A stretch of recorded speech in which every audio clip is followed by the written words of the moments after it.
Chapter 797. Although she found that the Heaven and Earth Rui mirror did not recognize her as its master, Yan Feng did not intend to give up. She carefully looked at the mirror in her hand and saw that it was oval in shape, surrounded by exquisite copper patterns. Although it had been buried for a long time and lacked maintenance, the copper mirror was protected by a mysterious force and had not been oxidized. On the contrary, the mirror exuded an aura of vicissitudes. These patterns were either the outlines of auspicious clouds or lotus thrones, but the most eye-catching one was the image of a graceful female heaven immortal behind the mirror. Her face was a little blurry, but one could vaguely tell that she was a very beautiful woman. Yan Feng pressed her hand on the front of the mirror. As soon as she channeled her true essence, ripples would appear on the surface of the mirror. However, no matter how much Yan Feng channeled, the ripples would only gently form layer after layer of ripples. It was like a stone falling into a deep pool. Besides creating circles of ripples, there was no other reaction. Damn it! Why is it like this? This time, Yan Feng injected her Xueqi for nearly half an hour, but she never noticed anything unusual. Ordinary powerful magical weapons were like horses. Some were hot-tempered, while others were docile. But if one wanted to control these powerful magical weapons, one had to first get on the horse and compete with it. Those with great strength and skills could naturally subdue powerful magical weapons. However, there was no reaction from the continuous input of Xueqi.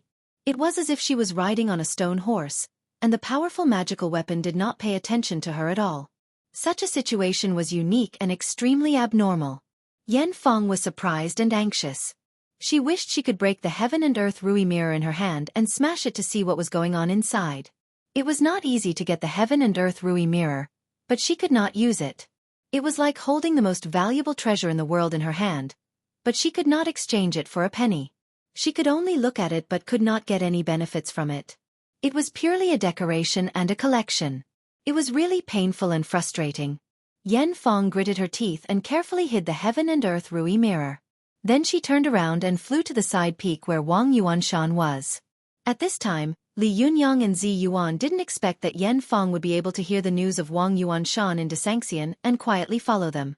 After going up the mountain, Zi Yuan was in a panic and didn't pay attention to the situation around her, so she didn't notice Yan Feng's existence. The two of them slowly walked side by side on the mountain road. Li Yundong coaxed Zi Yuan along the way, picking some irrelevant happy things to tell her, trying to make her happier. Li Yundong was extremely eloquent. After coaxing for a while, he finally coaxed Zi Yuan to stop crying. Although she did not break into a smile, the gloomy expression on her face faded a lot. Zi Yuan lowered her head all the way and did not speak. It was not until they reached the foot of the mountain where Wang Yuanshan had hidden the treasures that she raised her head and said softly, "Li Yundong, thank you for talking to me. I'm much better now. Let's go up and get the Cosmos Compliance Mirror." Seeing that Zi Yuan had finally spoken, he couldn't help but smile and say, "Thank God, you're finally talking to me." He wanted to distract Zi Yuan's attention, so he said, "By the way, what kind of powerful magical weapon is this Cosmos Compliance Mirror? Why have I never heard of it?" Zi Yuan looked up at the steep rock wall of the mountain and confirmed the direction. She said softly, "The Mirror of Heaven and Earth is a powerful magical weapon specially used by Taoists for cultivation. It can adjust the direction a cultivator wants to improve according to the user's will. Even without the guidance of a famous teacher, without a precious book, and without any elixirs, one can still cultivate a divine skill that can penetrate the heaven and earth." Li Yundong gasped. He was an experienced person, so he naturally knew that if Su Chan and Zi Yuan hadn't led him into the sect and given him careful guidance, it would have been impossible for him to make rapid progress in cultivation. Moreover, if he hadn't practiced the heavenly Jindan technique, he wouldn't have been able to defeat the cultivators of various sects on Mount Tianlong.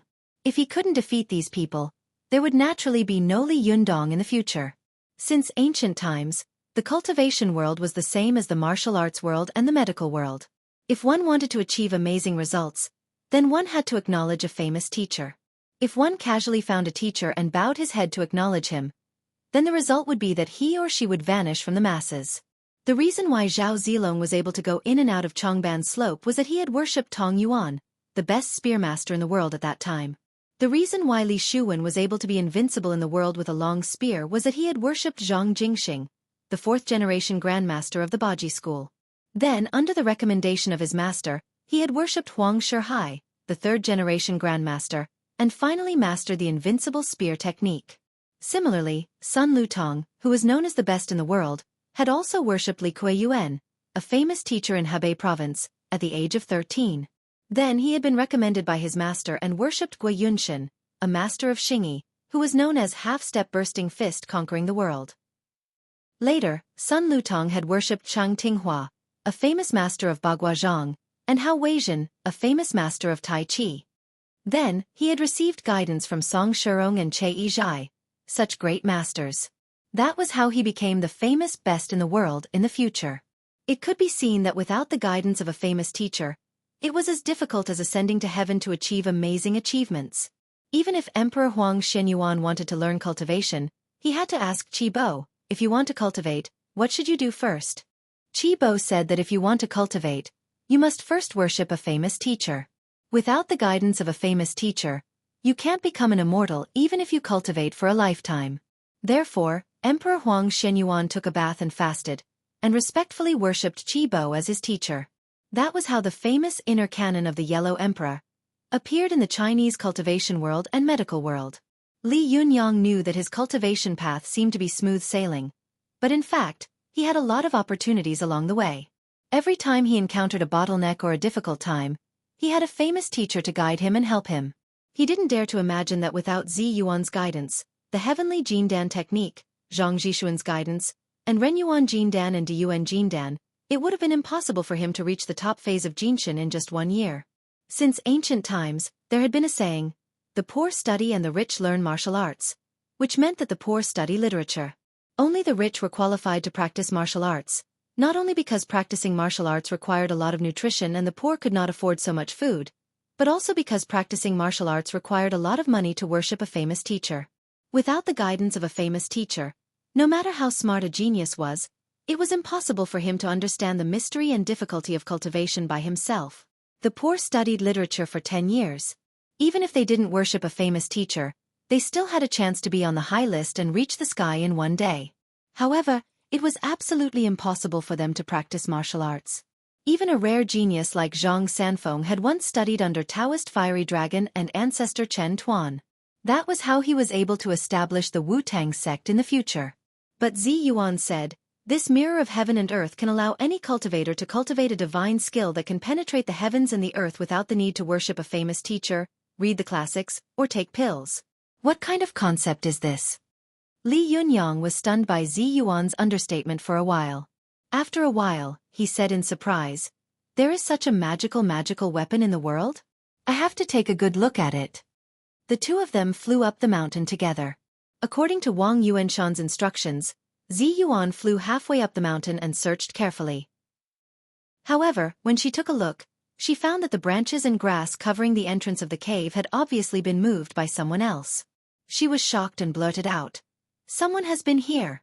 Li Yunyang's expression also froze. He moved and got into the cave.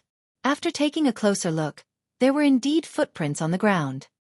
His heart sank and he said, yes, and it seems that they have just arrived. Zi Yuan was very anxious and hurriedly said, hurry up, go inside and have a look. If this person can find this place, I'm afraid that the mirror of heaven and earth has already been taken away. The two of them hurried inside. When they arrived at the place where the treasure was hidden, they saw a big pit on the ground, which was empty. There was a buzzing sound in Zi Yuan's mind. Her body swayed and she almost fell to the ground. Li Yunyang, who was beside her, was quick to react and immediately supported her with both hands. Zi Yuan was in a panic and subconsciously whispered, what should we do? The mirror of heaven and earth has been stolen. Who stole it? Li Yundong's heart also tightened, but he knew that he couldn't panic. If he did, Zi Yuan would completely panic. This fairy, who was usually calm and composed, was in a mess at this time. Li Yundong advised, this person probably left not long ago. Let's search around quickly and see if we can find him.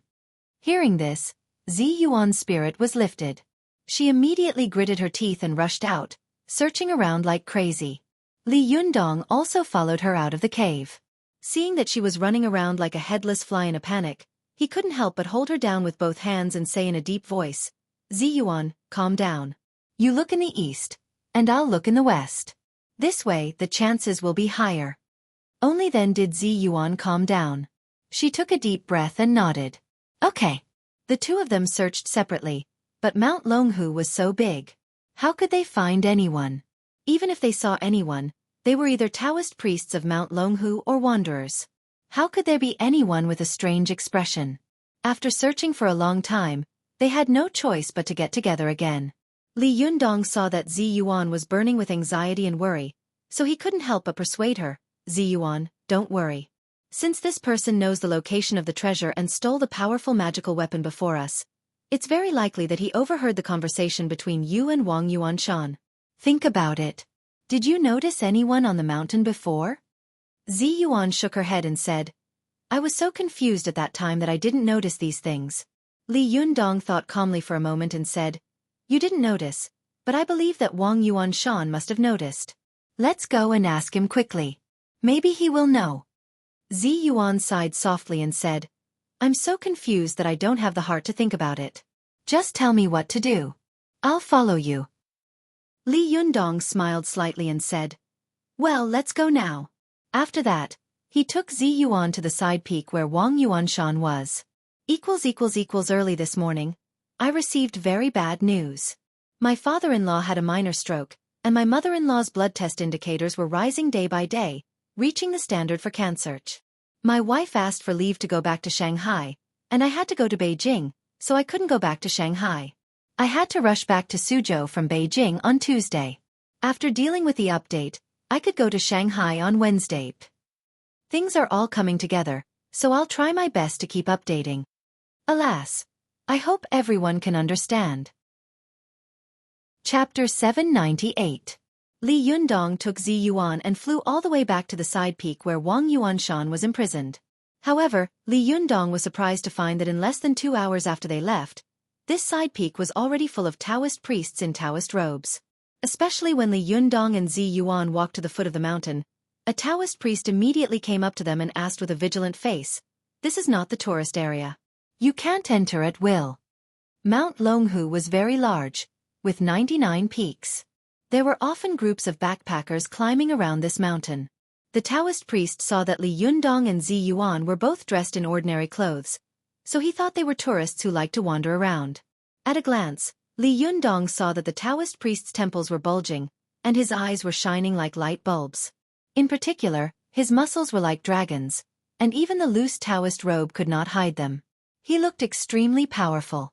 The Taoist priest held a horsetail whisk in one hand and hid the other in his sleeve. He showed an extremely aggressive and hostile aura. Li Yundong hadn't expected that less than 2 hours after he left the mountain would be under martial law. He was stunned for a moment. Yu Ziyuan looked at each other and asked, I just left here. Why can't I enter the mountain now? The Taoist priest had never seen Li Yundong and Zi Yuan before. He looked at them carefully and saw that although Li Yundong was no different from ordinary people, he had a different temperament, especially Li Yundong's skin, which was as delicate as porcelain, and his eyes were bottomless.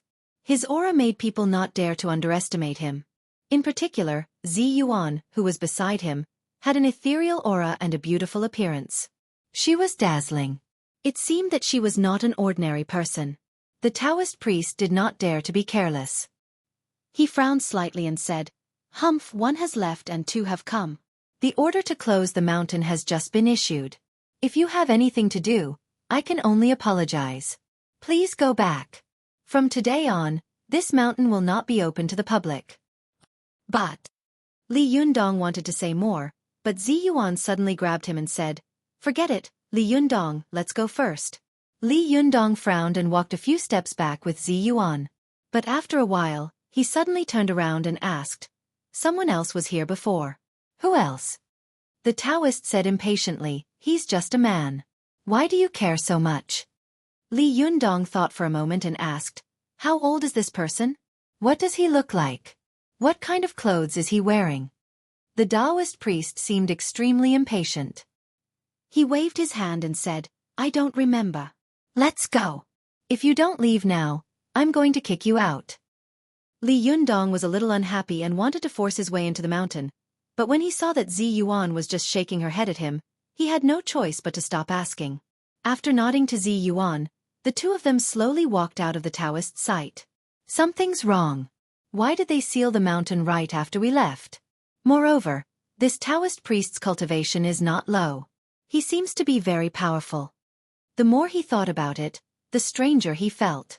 Zi Yuan said in a low voice, obviously, after Wang Yuanshan finished the last thing, the Zhengyi school sealed the mountain to prevent the news from leaking out. In addition, they have to protect the absolute love extinguishing formation to prevent anyone from destroying it. Li Yundong shook his head and said, although this Taoist priest's cultivation is not low, if they want to protect this magic formation with just these people, it's really a pipe dream. Zi Yuan sighed and said, you forget. There's still my master, Wang Yuanshan. These people are just sentries. With my master here, who else in the world can break the formation except for the mystical silver fox? Li Yundong was silent and said slowly, then who do you think the man the Taoist priest mentioned was? Could he be the one who stole the mirror of heaven and earth? Zi Yuan thought for a moment and said, it can't be such a coincidence, can it? Maybe he's just an ordinary person who wants to climb the mountain? Li Yundong sighed and said, then who are we going to find out his whereabouts now? Why didn't you let me rush up and ask Wang Yuanshan just now? Maybe we'll know the answer as long as we ask. Zi Yuan shook her head and said, I had already guessed who it was, but the Taoist priest said it was a man just now, so I'm not sure. Li Yundong reacted very quickly and blurted out, you mean Yan Feng? Zi Yuan nodded slowly and said, that's right. This person was able to take away the mirror of heaven and earth before us, which means that he just got the news and must have heard the conversation between me and my master. At that time, my master had been talking to me in a normal tone. Only when he told me the location of the treasure did he ask me to lean over. Obviously, he had already noticed that someone was eavesdropping. It's a pity that I was so flustered at that time that I didn't notice this detail. Li Yundong's heart skipped a beat. He continued Zi Yuan's words and said, after you left, Wang Yuanshan must have pointed out this person, but he obviously didn't make things difficult for him and even told him the location of the treasure? Zi Yuan sighed softly and said, I guess so.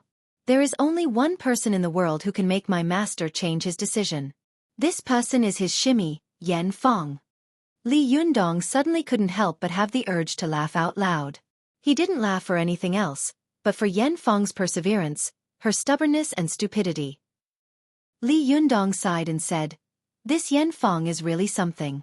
She was beaten by me until her yang spirit collapsed, but she still hasn't given up her plan. Even I don't know where she is hiding. Since she can appear here at this time, do you think she has been following us all the way, or did she meet us here by chance? Zi Yuan's expression was a little complicated. She sighed softly and said, how can there be so many coincidences in the world? Li Yundong's eyes flashed and he sneered. If it's not a coincidence, then how did she get the news after following us all the way here? Zi Yuan and Li Yundong looked at each other. Both of them were extremely smart people. They had noticed a lot of clues from their words. However, if the Taoist priest had said that it was a woman, then everything would have been right. However, the Taoist priest had said that it was a man. Li Yundong and Zi Yuan had racked their brains, but they had never imagined that Yan Feng would turn into a man at this time, especially when she had occupied their nephew's body. Li Yundong and Zi Yuan had been reasoning all the way. After pushing the question of this person's gender, they had fallen into a dead end. No matter what, they couldn't link it to Yan Feng. Li Yundong thought for a moment and asked, do you think it's Yan Feng disguised as a man? Zi Yuan shook her head and said, impossible. Ordinary people can't see it, but how can cultivators like us not know whether a person is a man or a woman? Li Yundong suddenly asked, do you think that this man is Yan Feng? Zi Yuan was also obviously stunned. The two of them looked at each other and both felt that this sentence was too unbelievable. With Yan Feng's character, how could she occupy a man's body? Li Yundong felt that it was impossible after he said it himself. Then he shook his head and said, forget it, just pretend that I didn't say it. Although Yan Feng is a little twisted, she shouldn't be that twisted, right? Zi Yuan didn't want to talk about this matter anymore. She said to Li Yundong apologetically, Li Yundong, before you reach the Jinshan phase, I wanted to find this mirror of heaven and earth for you to use for cultivation. But at that time, I couldn't find it. Now I could have gotten this powerful magical weapon, but I didn't expect that someone else would get it first. I'm really sorry. Li Yundong shook his head and said with a smile, "Don't say that to me. You're treating me like an outsider. I heard you talk about this mirror of heaven and earth before, so I roughly understand what kind of powerful magical weapon it is. The lower the cultivation of this kind of powerful magical weapon, the more obvious and effective it is. But the higher the cultivation of the person, the worse the effect, right?" Zi Yuan smiled and said, "That's true. The most precious thing about this powerful magical weapon is that it can help cultivators break through the bottleneck and shackles of cultivation. People can still soar to the sky without relying on famous teachers, classics, and elixirs." Li Yundong laughed and said, "That's right. Even if this powerful magical weapon is in my hands, it will just be icing on the cake. It can't play any obvious role. Moreover, even if this powerful magical weapon is obtained, it may not be useful. It will take a long time to cultivate." Zi Yuan also knew that Li Yundong was now one of the top masters in the world. Before he broke through to the Jinshin phase, this mirror of heaven and earth was a priceless powerful magical weapon. But now, this powerful magical weapon was not even as useful as the 7 treasure pouch. At this time, hearing Li Yundong's words, Zi Yuan suddenly felt a lot more relieved. She smiled and said, "Since you think so, I feel much more at ease. However, Master's powerful magical weapon will eventually be found." Li Yunyang said, "Don't worry. Yan Feng took great pains to get the Chenkuan Rui mirror. Her purpose is to target our Fox Zen school. When the time comes, she will definitely show up. We just need to wait for her to show up." Zi Yuan sighed softly and said, "That's the only way. I hope Xueqi can turn back as soon as possible." Li Yundong smiled and said, "Let's go back. It's time to go back and prepare to steam flour cakes and make dumplings. I haven't tasted your cooking yet." Zi Yuan also knew that if Yan Feng wanted to hide, no one in the world would be able to find her. Although she was anxious now, urgent things could be done slowly. The more anxious she was, the calmer she had to be. As Li Yundong had said, since the mirror of heaven and earth might be in Yan Feng's hands, she would definitely come to them when the time came. All they had to do was to spend the new year in peace and then prepare for the thunder tribulation. Li Yundong and Zi Yuan moved and flew in the direction of Tiannan City. Not long after they left, a figure slowly walked out of a forest far away from them. It was Yan Feng. Yan Feng rushed to the foot of the side peak before Li Yundong and Zi Yuan. She wanted to ask Wang Yuanshan about it, but she was also stopped by the Taoist priest in charge of guarding and could not enter. However, she did not dare to reveal her identity. When she was about to grit her teeth and force her way in, Li Yundong and Zi Yuan happened to arrive. She had to leave quickly and hide. After Li Yundong and Zi Yuan left, she dared to show up again. While she was hiding, when Yan Feng returned to the foot of the side peak, she found that the number of Taoist priests patrolling the mountain had doubled. Moreover, all of them were at the top level of Yang spirit. If she met one, she could barely deal with it, but if there were so many, then I'd better run. Yan Feng's heart was filled with hatred. She looked up at the mountain unwillingly and thought to herself, "Shirdi, I won't let you die like this. I will definitely figure out the mystery of the mirror of heaven and earth and come back to save you." Thinking of this, Yan Feng gritted her teeth and disappeared into the dense jungle like a ghost. Thank you for your concern. I didn't sleep well last night. I only slept for 5 hours before I got up to catch the train. I was not in a good state of mind all day. After running outside for a day, I am now staying in the Ibis Hotel in Beijing. The environment is very good, but I am a little too tired. I worked hard and finally didn't stop updating. As for the other update, I can only get up tomorrow morning to make it up. I hope you can understand. Chapter 799. When Li Yundong and Zi Yuan returned home in Tiannan City, they found that Su Chan and the others had already returned from Desangxian's shop. The people of the Fox Zen school were happily making steamed flour cakes in the living room. Because the flour had been kneaded and fermented yesterday, all the people of the Fox Zen school, as well as Zhou Qin and Lin Miao, were happily pinching their cakes in the living room. Su Chan and Zhou Qin had no idea that Zi Yuan had encountered something that made her heart broken. The two of them were laughing so hard in the living room that their noses and eyes could not be seen. They looked at each other's cakes, and they were having a lot of fun. Ruan Hongling was also among them, pinching a cake sullenly. Her mind was not here, so she immediately noticed the return of Li Yundong and Zi Yuan. When she heard the sound, She looked up and saw Zi Yuan at first glance. She was happy at first, but then her face fell again. She continued to pinch the dough in her hand with a sullen face. When Su Chan, Zhou Qin, and the others saw Li Yundong coming back, they all cheered and laughed. Su Chan held the cake in both hands and skipped to Li Yundong. She said with a smile, "Yundong, look, this is the cake I made. Isn't it beautiful?" At a glance, Li Yundong saw that Su Chan's hands were covered in flour, and her face was covered with white flour marks. She looked like a dirty kitten. The flour cake in the girl's hand was a scene. There was a small bridge and a willow tree in the scene. Next to the bridge, under the willow tree, there were two little people. The two little people were a man and a woman. The man was standing on the small bridge, carrying the girl on his back. The two of them were close to each other. The girl held the boy tightly with both hands, wishing she could rub herself into the boy's body. Although Su Chan was sometimes careless, she was clever and deft. The flour cake she made not only had tiny characters and patterns on the small bridge, but even the leaves of the willow tree were made into willow leaves by her small scissors. The two dough figurines had delicate facial features. Although they hadn't been colored yet, at first glance, others felt that the two dough figurines were vivid, as if they could jump up on their own if they were given a breath of immortal qi. As soon as Li Yundong saw the cake Su Chan was making, he laughed. He knew that this was the scene when he had found Su Chan again in Shantang, Dongwu City. This was also something that only the two of them knew. Li Yundong smiled at Su Chan, his smile extremely gentle. Su Chan also looked at Li Yundong, smiled sweetly, and said, "Yundong, did I do a good job?"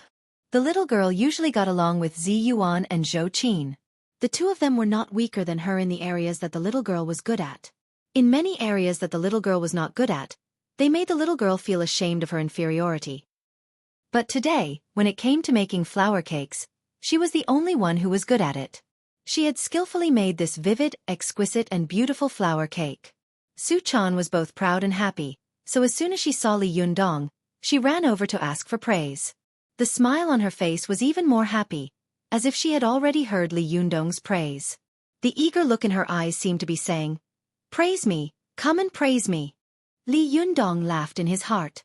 After carefully looking at the cake, he pretended to be in deep thought, frowned and shook his head. Su Chan's heart skipped a beat when she saw this. She suddenly asked uneasily, "What's wrong? Is it not good?" Li Yundong's face was tense, and he sighed. "No, it's very bad." The smile on Su Chan's face suddenly froze. The greater the expectation, the greater the disappointment. The little girl looked back at the cake in the hands of the others and felt very wronged. She thought to herself, "They are all not as good as me. Why does Yundong still say that mine is not good?" The little girl couldn't help but burst into tears. Tears the size of beans kept rolling back and forth in her eyes, as if they were about to burst in the next second. Seeing the little girl like this, Li Yundong held back his laughter and deliberately sighed seriously. "Your cake is so beautiful and exquisite. How can I have the heart to eat it later? Do you want to steam it and use it as a tribute?" When Su Chan heard this, she realized that her master was teasing her. She smiled through her tears, rolled her eyes at Li Yundong, and said in an extremely coquettish tone, "You're so annoying. You only know how to play with me." This sentence was unintentional, but Li Yundong was listening attentively. He quickly blinked at the little girl, and his eyes were ambiguous and smiling. Su Chan immediately understood, and her pretty face turned red. With a flushed face, Su Chan stamped her feet and said, "I'm going to ignore you. I'm not done yet." As she said this, she lowered her head and slipped back to the table like a thief. She took the small scissors and carved something on the cake, but her heart was in a mess because of Li Yundong's teasing. Her heart was flustered, and her hands were a little out of control. She almost cut off the man's head with the scissors. At this time, Zhou Qin and the others also greeted Li Yundong and Zi Yuan with a smile.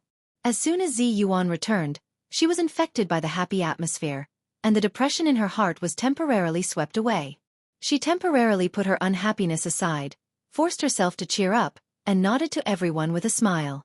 She went to the kitchen to wash her hands, rolled up her sleeves, and was ready to make a cake. Li Yundong came to the table with a smile and looked at them one by one. Zhou Qin's craftsmanship was not as good as Su Chan's, and she also knew that the most difficult thing to make was a person, so she was very sensible and didn't ask for a snub. She made a burning thumb pot magic treasure, and now she was carving around it with a toothpick.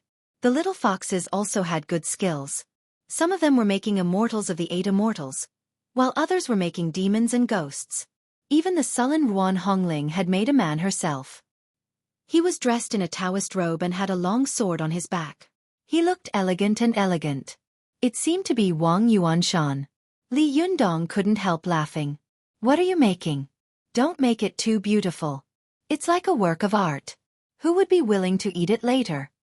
His words made everyone laugh. Li Yundong glanced around and saw that Lin Miao, who had blonde hair and blue eyes, was a little evasive. He smiled and said, "Lin Miao, show me your work of art." Lin Miao's face suddenly turned red. She hid her hands behind her back and refused to take them out.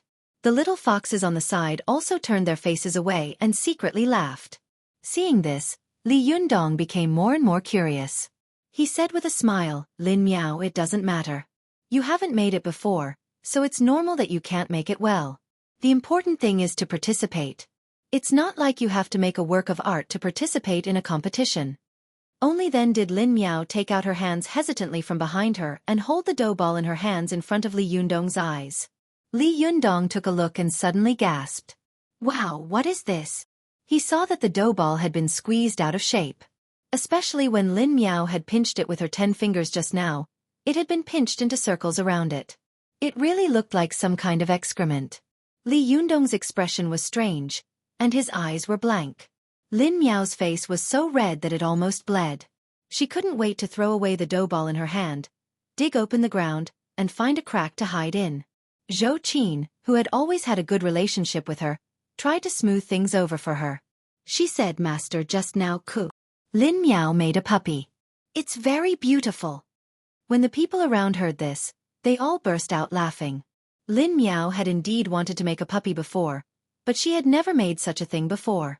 She was not a cultivator like the others, and her control of strength was exquisite. How could she make something decent? It was not easy for her to make one, and Ling Yu, the little fox next to her, saw it. She blurted out, "Ah, is that a pig? It looks like it." When Lin Miao heard this, her face turned green. She hurriedly explained, No, I made a dog, a dog." When the other little foxes heard this, they also gathered around. These little girls were usually noisy, and they would argue with each other for a long time over a small matter. Now that they saw the dog that Lin Miao had made, their opinions were surprisingly unified. They all said that it was a pig. Lin Miao was depressed when she heard this, so she had to find Su Chan, who was the best at cooking, and let her judge. However, Su Chan saw the flour cake in her hand and blurted out in surprise, "Ah? Why did you make a pig? It's so ugly." Lin Miao burst into tears and immediately kneaded the dog in her hand into dough. At this time, Li Yundong and Zi Yuan had just returned. After listening to Ling Yu's story, Li Yundong couldn't help laughing in his heart. The smile on his face became even wider, making Lin Miao feel ashamed. Su Chan, who had been teased by Li Yundong, felt a little sympathy for Lin Miao. She couldn't stand it, so she quietly poked Li Yundong, coughed dryly, and said, "In my opinion, the one Lin Miao made is a good flour cake. Otherwise, who would be willing to eat it when everyone makes it more beautiful? We can't just sit back and watch when we make it, right?" As soon as Su Chan spoke, the other little foxes also smiled and said yes. Everyone took the opportunity to leave the stage. After all, they were all on the same side. They lived under the same roof and would see each other all the time. Why bother? Why bother? Li Yundong also tried hard to hold back his laughter and said seriously, "Yes, I agree with Comrade Su Chan very much. What she said is very reasonable. Although the shape of Comrade Lin Miao's flour cake is simple, it is easy to understand, concise, and skillful. It combines practicality and artistry, and can be called a model of flour cake of this generation." As he spoke, he became more and more excited. He pointed to the flour cake in Lin Miao's hand and said, "Look, although the shape is irregular, it is full of the style of postmodern magic. The unique shape also has the style of Picasso, abstract and thought-provoking. Look at the shape, it looks like an elegant cloud.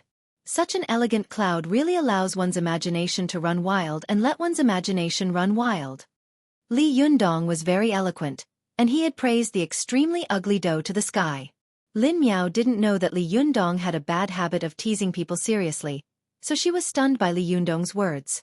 She subconsciously looked at her hands, and a little curiosity appeared on her face. She was no longer so embarrassed. She thought to herself, could it be that I really made a mistake? But Lin Miao didn't know that Li Yundong's bad habit had been deeply experienced by Su Chan, Zhou Qin, Zi Yuan, and the others. Even the little foxes knew about Li Yundong's habit. They all turned away slightly and tried hard to hold back their laughter. Even Zi Yuan couldn't help but keep a straight face, and the corners of her mouth curled up slightly. After Li Yundong praised her for a while, he took a deep look at Lin Miao and said, Lin Miao, you have just become my disciple, and you have already made such an earth-shattering work. I am really touched, so I have decided to sing a song for you to commemorate your virginity. Lin Miao was a little confused by Li Yundong's words. She just looked at him blankly, but she saw Li Yundong take a deep breath and sing.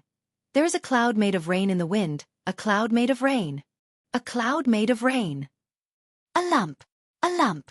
When Su Chan and the others heard this, they looked at the dough in Lin Miao's hands again. This shape, this pattern, isn't it a lump?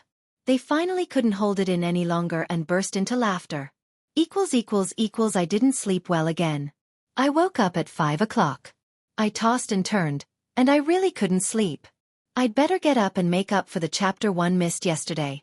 Alas, I really can't afford to be hurt by the sins of a writer. Chapter 800. Chinese was broad and profound. Changing a word would have a completely different artistic conception.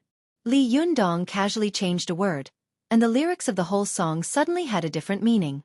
Su Chan, Zi Yuan, and the others looked at the cloud made of rain in Lin Miao's hand with strange looks. They all knew that it would be fine if Li Yundong didn't sing. Once he sang, even if the flour cake was steamed, no one would eat it. At this time, Lin Miao really wanted a crack in the ground so that she could hide in it. She blushed and wished she could throw the flour cake in her hand away. Su Chan, who was beside her, held back her laughter and took the flour cake from Lin Miao's hand. With a little pinch of her fingers, she made a delicate little cat. She handed it to Lin Miao with a smile and said, well, ignore this guy. He only knows how to make fun of people. Let him pinch it himself. Maybe he won't be able to make this cloud. Lin Miao finally had a way out. She smiled at Su Chan with great gratitude, but her eyes didn't dare to look at Li Yundong at all. Li Yundong chuckled and glared at Su Chan, pretending to be angry. In front of so many people, you actually ruined my show. Do you really want to tear down the roof tiles? Su Chan made a face at Li Yundong. If you have the ability, make one yourself. Li Yundong raised his head and laughed. Are you looking down on me? Look carefully. As he said this, he reached out to grab the dough. Su Chan, who was beside him, immediately pushed him to the bathroom with a smile. Go wash your hands first. It's so dirty. Li Yundong wiped the little girl's body with his hand a few times with a cheeky smile and said, okay, I've wiped it clean. The little girl was so angry that she jumped up and patted the place on her body that had been wiped by Li Yundong. She said angrily, you're so annoying. Where are your new clothes? I didn't even get them dirty when I made the flour cake, but now you've made them dirty. Li Yundong covered his chest with an exaggerated expression of sadness. He pointed to the face that the little girl had made of him carrying her across the bridge in Shantang and said in a choked voice, at that time, you grabbed my clothes so dirty that I couldn't wash them clean. Now I touched you a few times, and you despise me so much. Seeing Li Yundong's tearful appearance, Su Chan couldn't help but burst into laughter. She put one hand on her waist and touched Li Yundong's hair with the other hand. She imitated Li Yundong's previous expression and said with a heroic smile, don't worry, I won't despise you. In the future, follow me, and you'll have a good life. Li Yundong was so angry that he laughed. He slapped Su Chan's round and perky buttocks and pretended to be angry. You have no respect for your elders. Don't you know that a man's head and a woman's waist can only be looked at but not touched? The girl seemed to have thought of something. Her eyes sparkled and her cheeks reddened. She leaned over to his ear and giggled. Didn't I touch your head last night? Li Yundong naturally knew that it was Xiao Tu, not De Tu. Seeing that the little girl was shamelessly whispering such shameful things to him on such an occasion, his heart warmed up. He pretended to be angry and glared at the little girl, But in a low voice he said, "I'll let you touch me again tonight." The two of them flirted as if there was no one else around. The little foxes on the side watched with interest, but Xueqi and Yuan couldn't help feeling a little jealous. Xueqi coughed dryly and said, "Master, hurry up and wash your hands. Make a flower cake for us to broaden our horizons." Li Yundong rolled up his sleeves and snorted. "Get ready to stab yourself." "Ahem, no, get ready to open your eyes wide." Xueqi burst out laughing. "Are you going to stab yourself in the eyes?" Li Yundong raised his head and laughed. He turned around and went into the bathroom. When he came out, he rolled up his sleeves and prepared to make a flower cake. Everyone knew that Li Yundong's handwriting was ugly, so it was impossible for him to have any artistic talent to make a beautiful flower cake. They were all ready to watch him make a fool of himself. Even Lin Miao, who had been teased by Li Yundong before, quietly looked at Li Yundong from the side. His eyes were full of dissatisfaction. He was waiting for Li Yundong to make a cake that was uglier than him, and then he would laugh at him. Li Yundong looked around and saw that everyone was up to no good and wanted to see the world in chaos. He smiled and made a fist-sized dough with both hands. After kneading it, he pressed it into the shape of a cake. Then he stopped kneading and turned to go into the kitchen. After a while, he came out with a cabbage clapper with only half of it left. Then, he pressed it against the dough and uncovered it. A flower shape naturally appeared on the cake. Everyone burst into laughter and jeered. "Cunning, too cunning. This is not a flower cake at all." Li Yundong laughed and said, "A black cat or a white cat is a good cat if it can catch mice." Ruan Hongling, who had been in a bad mood, couldn't help laughing when she saw this. She pursed her lips and quarreled with Li Yundong, which was rare. "You're really shameless. What kind of skill is opportunistic? It will make you lose face if others know about it." Li Yundong asked curiously, "Is my skill in making flower cakes?" Yuan was most afraid of Ruan Hongling and Li Yundong bickering. At this time, she hurriedly came out to smooth things over. She smiled and said, "Don't talk so much. This kind of flower cake is for eating. Let's hurry up and steam it. It's time to eat." Ruan Hongling snorted and muttered in a low voice, "People are taking sides, but you only know how to take sides." Yuan was flustered when she heard this. She couldn't help but look at Su Chan and then glared at Ruan Hongling. However, Ruan Hongling turned her head away and whispered, "Isn't that so?" Yuan was angry, but she couldn't lose her temper at this time. Fortunately, Su Chan and the little foxes were busy making flower cakes again. Their hands were nimble, and they quickly made one exquisite and beautiful flower cake after another. Lin Miao, who was standing to one side, was full of envy. She really wanted to try making another one by herself. She looked eager, but she was afraid that she would be laughed at if she didn't make it well. Seeing her like this, Su Chan smiled and pinched a ball of dough, then handed it to Lin Miao. "Here, take it." Lin Miao retracted her hand and quickly shook her head with her hands behind her back. "No, I really won't make it." Su Chan smiled and said, "Oh, everyone has their own strengths.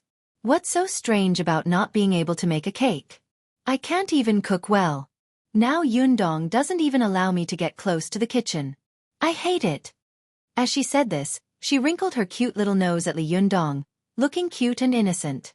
Li Yundong couldn't help laughing. "You're good. You actually exposed your shortcomings. If I were you, I would be embarrassed to say such things." Su Chan said angrily, "I'm helping you enlighten your disciple." Li Yundong smiled and said, "Okay, Sister Bosom, go on." Su Chan was a little unhappy. She stamped her feet and said, "I'm not a big sister. I'm not that big. I'm a bosom lady." This sentence made Li Yundong laugh so hard that he almost threw his head back and died. Tears were about to come out of his eyes. He said breathlessly, "Well, well, you are a considerate lady." Yuan and Xueqi also suddenly laughed so hard that they almost passed out. The two of them hurriedly turned around and trembled with laughter. All the members of the Fox Zen school had been in the secular world for a long time, so they naturally knew what this bosom lady was. They all laughed so hard that they cried out. At first, Su Chan was a little confused. She stared at these guys who were laughing so hard with her big eyes wide open. But soon, she came to her senses and blushed with shame. She covered her face and went into her room. Li Yundong laughed so hard that his stomach hurt. After he managed to hold back his laughter, he went into the room to coax Su-chan. However, no matter how Li Yundong coaxed Su-chan, she just buried her head in the pillow like an ostrich and refused to go out again. Li Yundong held back his laughter and said, "How long are you going to hide in the pillow like this? Won't you eat the cake later?" Su-chan buried her head in the pillow and said in a muffled voice, "No, no. You bully me. You only know how to bully me." Li Yundong's face twitched with laughter and he cried out in grievance, "I didn't. You said that you were bosom lady." Su-chan was so angry that she turned her head and pounced on Li Yundong, scratching and biting him. "You're so annoying. I hate you so much. If you say that again, I'll bite you to death." Li Yundong laughed, held the girl's soft and slender waist, and whispered in her ear, "Okay, come and bite me at night." Li Yundong emphasized the word bite, and Su-chan naturally understood what it meant. Her pretty face turned red and she rolled her eyes at Li Yundong. "I'll bite you to death at night." Li Yundong chuckled and tapped her nose. "Okay, I'll be waiting." The two of them chatted in private, shamelessly. Outside, Zi Yuan and the others were busy preparing the steamed cake. After Li Yundong finally coaxed Su-chan, he walked out of the room and saw that the steamed cake had already begun in the kitchen. Lin Miao stood aside and looked enviously at Zi Yuan who was busy skillfully in the kitchen. Li Yundong walked over and said with a smile, "What's wrong? Haven't you done it before?" Lin Miao shook her head with a face full of shame and said, "Well, I've never done these things before." As she said this, she looked at Li Yundong timidly and asked in a low voice, "Master, am I a terrible disciple? Isn't it a little too late for me to start cultivating at this age? I heard that the younger you are the better you are." Li Yundong shook his head with a smile and said, "What's too early? I was already 20 when I started cultivating. At your age, why are you in such a hurry?" Bill Gates became the richest man in the world at the age of 39, Chen Tianqiao became the richest man in China at the age of 31, Sun Zhongshan founded the Xinjiang Association at the age of 28, Sun Quan occupied Jiangdong at the age of 19, Ding Junhui won the world championship at the age of 15, Deng Bor won an Oscar at the age of 7, Beethoven began composing at the age of 4, and the Calabash brothers began fighting monsters when they were born. "Tell me, who do you want to compete with?" Lin Miao was also a smart person. She understood the meaning of Li Yundong's words. She smiled a little embarrassedly and said, "I know, I will be down to earth and learn." Li Yundong nodded, rolled up his sleeves with a smile, and began to help. With Li Yundong's help, Zi Yuan soon brought the flour cakes to the table one by one. Everyone gathered together and had a delicious meal. The little girl also ran out with a shy face. When Li Yundong was not paying attention, she grabbed a piece of flour cake and went into the room, refusing to come out again. Li Yundong couldn't help laughing and could only shake his head. After the meal, the group of people went back to their rooms. Zhou Qin was still cultivating by herself. Zi Yuan and Ruan Hongling were whispering in their own rooms, and the little foxes were also meditating in their own rooms. It was not until late at night that Li Yundong's unlocked door was pushed open. The little girl secretly poked her head in from outside. She saw Li Yundong sitting cross-legged on the bed, looking at her with a smile and saying, "Ah, it's Miss Zhenxin." The little girl closed the door behind her and snorted, "You're so annoying." "It's Sister Zhenxin." Li Yundong smiled and said, "Thank you, Sister Zhenxin. Please let Miss Zhenxin come." Su-chan and Li Yundong had been intimate with each other for the whole night. Although they hadn't reached the last step, they had done a lot to please each other. The little girl had tasted the sweetness, so she was naturally very happy and excited. She got into Li Yundong's arms, raised her neck, and said to Li Yundong pitifully, "I'm so pitiful. I'm a big sister during the day and a miss at night." Li Yundong couldn't help but burst into laughter. He hugged the little girl dotingly and rubbed his nose against her cheek. "Silly," he said. "Just treat me as your mistress, okay?" Su-chan made a face and said, "You're so annoying. It sounds so bad. Say something else." Li Yundong laughed and said, Okay, Miss Zhenxin is here. Little girl, I'm waiting for you to bite me to death." Su-chan blushed and giggled. "You're so shameless. You only know how to think about this kind of thing." As she said this, her eyes turned and her eyes were as charming as silk. After pulling back her hair, she took a bite. I updated very late. Sorry, Because I came back even later. I'll get up tomorrow morning to make up for the second update. I really can't stand it, so I'm going to sleep. Chapter 801. After the little girl and her master were done, she lay lazily in his arms. Her body was curled up like a kitten, and she said softly with a slightly nasal voice, "Master, when can we dual cultivate?" Just as Ao Wushuang had once said, when love was aroused, desire was aroused. Su Chan loved Li Yundong very much, and the two of them were willing and had no scruples. However, when the little girl was burning with desire and wanted to make love to Li Yundong refused. Seeing the girl's charming appearance, Li Yundong deliberately pretended to be puzzled. "Aren't we doing dual cultivation now?" Su Chan gently hit Li Yundong with her fist and said angrily, "You're so annoying. This is not dual cultivation. Besides, even if it is, it's just a small dual cultivation." Li Yundong chuckled and said, "Oh, do you want to do dual cultivation so much?" The two of them were talking in private. Although they had done the most shameful things in the past, Su Chan still blushed. She turned her head away in embarrassment and said angrily, "You're so annoying. You know the answer. You say it as if you don't want to." Li Yundong's face tightened and he said seriously, "Ba, my 5 dragons embracing pillar magic kung fu has reached the sublime realm. I don't know anything about dual cultivation. Why don't you give me some advice, benefactress?" Su Chan couldn't help laughing. "Bah, how can there be a perverted monk like you in the world? You're so shameless. Haven't you given me enough advice just now?" Li Yundong said with a shy face, "Didn't someone say that they wanted to do dual cultivation?" Su Chan was ashamed and said angrily, "You're so annoying. Dual cultivation is also a kind of cultivation. Why does it sound so dirty to you?" Li Yundong laughed and said, "Are you anxious?" "Humph, when this old man wanted it back then, I had all kinds of excuses and reasons. Now, I'll let you understand the feeling of anxiety and suffering. When you've cultivated the 9 white bone claw to the 9th heavenly layer, then come and compete with my 5 dragons embracing pillar." The two of them laughed for a while, and Su Chan felt drowsy, but she still forced herself to talk to her master. Li Yundong saw that she was really sleepy, so he said softly, "If you're tired, go to sleep. Why don't you go back to your room?" The little girl and her master were very intimate, and they couldn't wait to be together every second. Now that the heat was coming, how could she be willing to leave? She wriggled in his arms and said coquettishly, "No, I want you to hold me to sleep." Li Yundong couldn't help laughing. He held the little girl in his arms as if he were holding a large pet. He patted her back with one hand and coaxed her softly. "Okay, I'll hold you to sleep." The little girl adjusted her posture with satisfaction and changed to her most comfortable position. Then she fell asleep in Li Yundong's arms. After a while, there was a soft and lovely snoring sound coming from her sinuses.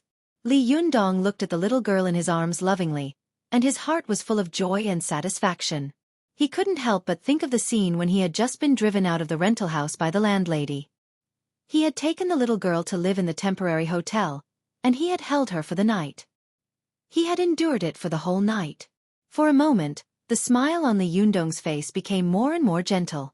He couldn't help but reach out his hand and gently stroke the beautiful hair on the side of the little girl's forehead. It was as if he was guarding the most precious treasure in the world. He sat quietly on the bed by himself, not moving at all, for fear that if he moved, he would wake up the sleeping girl. Li Yundong held Su Chan in his arms and couldn't help but think of what had happened recently. He vaguely felt that danger was approaching, but this kind of danger could not be seen or touched. Even if he wanted to be on guard, what he could do was extremely limited. In particular, Li Yundong was very worried about Zi Yuan. If Wang Yuanshan really died with the mystical silver fox, the blow to Zi Yuan would be obvious. Li Yundong didn't even know if Zi Yuan would be depressed. Although it was unlikely, Li Yundong still didn't want to see her eyes full of sadness. But if he wanted to save Wang Yuanshan, what should he do? Where should he start? If he wanted to save Wang Yuanshan, it was necessary to break the formation. If he wanted to break the formation, judging from the solemn posture of the Xueqi school, it was obvious that he was going to have a head-on conflict with them. If that was the case, the grudge between him and the Xueqi school, which had been eased with great difficulty, would really be irreconcilable. He would have to face the anger of the world's largest cultivation sect. Of course, this was not the most important or the most terrible thing. The most important and terrible thing was that if he broke the formation, no one could deal with the mystical silver fox. What should he do? No matter how conceited Li Yundong was, he didn't dare to pat his chest and say that he could definitely deal with the mystical silver fox. When he first entered the secret room of the Fox Zen school, he saw the mystical silver fox writing the heavenly Jindan technique with her bare hands on the hard granite for the first time. The shock was still fresh in Li Yundong's memory. In particular, the domineering and majestic words of the mystical silver fox really left an unforgettable impression on Li Yundong. He knew that the words were like the person. How powerful was her strength to cultivate such momentum and confidence? If Wang Yuanshan couldn't deal with her, who in the world would be a match for the mystical silver fox? Thinking about these things, Li Yundong unconsciously fell into deep thought. It was not until dawn that Su Chan woke up in a daze. As soon as she opened her eyes, she saw Li Yundong looking at her with a gentle gaze, his eyes unblinking. The little girl only felt that Li Yundong's eyes were warm, as if they were going to melt her. Although she was still a little sleepy, she still smiled sweetly and asked, "You haven't slept all night?" Li Yundong chuckled and said, "Well, I'm meditating and practicing qi." Only then did Su Chan look at herself. Her sleeping posture was almost exactly the same as before she fell asleep. She hadn't moved much. Li Yundong had held her in his arms all night. How could he meditate and practice qi? It was obvious that he was comforting her. She was moved and the smile on her face became sweeter. "You're lying. You didn't meditate and practice qi at night." Li Yundong pretended to look at Su Chan in surprise. "Goddess, you're amazing. You can see through such a lie at a glance." Su Chan giggled and said proudly, "That's right. Tell me, did you look at beautiful women all night last night?" Li Yundong smiled and pinched the tip of the little girl's nose. "Yes, you're so amazing. You even know that." The little girl laughed heartily. After laughing with Li Yundong for a while, she was keenly aware that although Li Yundong was looking at her with a smile, there was a trace of worry hidden in the corners of his eyes, as if he was full of worries. The little girl asked tentatively, "Yundong, you seem to have something on your mind?" Li Yundong smiled slightly and stroked the little girl's hair. "Why do you say that all of a sudden? What's on my mind?" Su Chan refused to believe him. She shook her head and said, "No, I can see whether you have something on your mind or not. Yundong, why don't you tell me if you have something on your mind?" As she said this, the little girl held Li Yundong's arm nervously. "Do you dislike me?" Li Yundong couldn't help laughing. "Silly girl, you only know how to think all day long. Actually, it's nothing." As he said this, he told Su Chan about what he and Zi Yuan had encountered in Mount Longhu. Then he sighed and said, "Zi Yuan has helped me so much. I really want to help her, but I don't know where to start." The little girl blinked and said, "If we really can't do it, why don't we sneak into Mount Longhu and break the formation?" Li Yundong shook his head and said, "Now that Mount Longhu is so heavily guarded, how can we sneak in?" Su Chan giggled. "Have you forgotten that I can use illusion spells? As long as we cast spells nearby, I dare not say for Wang Yuanshan, but those Taoist priests who are guarding the area will definitely not be aware of it. We can sneak in without anyone noticing." Li Yundong was stunned, and then his eyes lit up. "Yes, how could I forget about that?" But soon, Li Yundong shook his head and said, "But I don't know how to break the formation. The magic formation is not like other magic. If the method of breaking it is wrong, it is easy to cause a backlash. That will be bad luck." The little girl opened her mouth and thought for a moment. Suddenly she sighed and said, "Alas, if only Master was here. She might have a way." "Well, Master is the most powerful. She must know a way."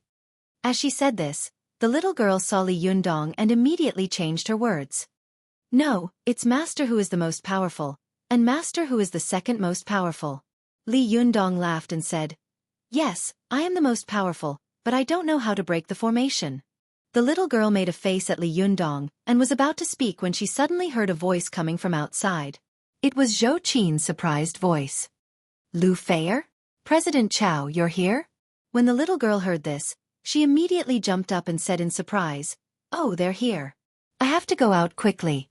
I can't let them see me here." As she said this, the little girl was about to get out of bed. Li Yundong laughed and hugged Su-chan. Stop it. Do you think that no one will know if you go out now? Why do you make it look like you're having an affair? Are you afraid that people will catch you in bed? The little girl blushed, covered her cheeks with her hands, and said angrily, You're so annoying. Get out quickly. I don't want to go out. I don't want to be seen by them. As she said this, she begged and stayed on the bed, refusing to get up.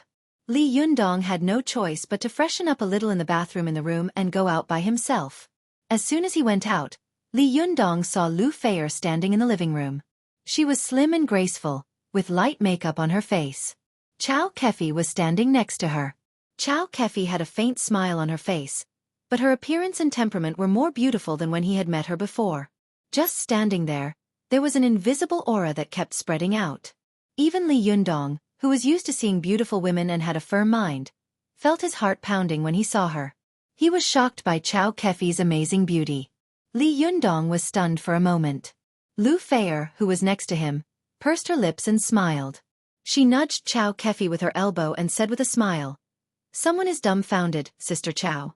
Xueqi's cheeks were slightly red. She looked at Li Yundong with some embarrassment and said, I'm sorry to have caused you trouble. Do you think I came too early? Only then did Li Yundong come to his senses. He laughed and said, It's okay. It's a pleasure to have a friend coming from afar. Have a seat. Lingyu, go and pour some tea. What are you waiting for? Lingyu immediately jumped up and said with a smile, Okay, I'll go now. As soon as she moved, she heard someone knocking on the door again. Lingyu giggled and said, It's really the new year. It's so lively. Are there magpies singing on the branches today? As she said this, she jumped to the door and opened it. She poked her head out and said with a smile, Who is it? As soon as she poked her head out, she was immediately startled. She immediately stopped smiling and said in surprise, Oh, it's Xueqi. You're back. As she said this, she turned her head and shouted in surprise, Xueqi Wushuang is back. Her voice was crisp and loud, and everyone heard it. All the people of the Fox Zen school immediately rushed out. At this time, the door of Li Yundong's room was also suddenly opened. The little girl, dressed in a nightgown with messy hair, rushed to the door like a gust of wind and cried, Master, you're finally back. Chana missed you so much. Sorry.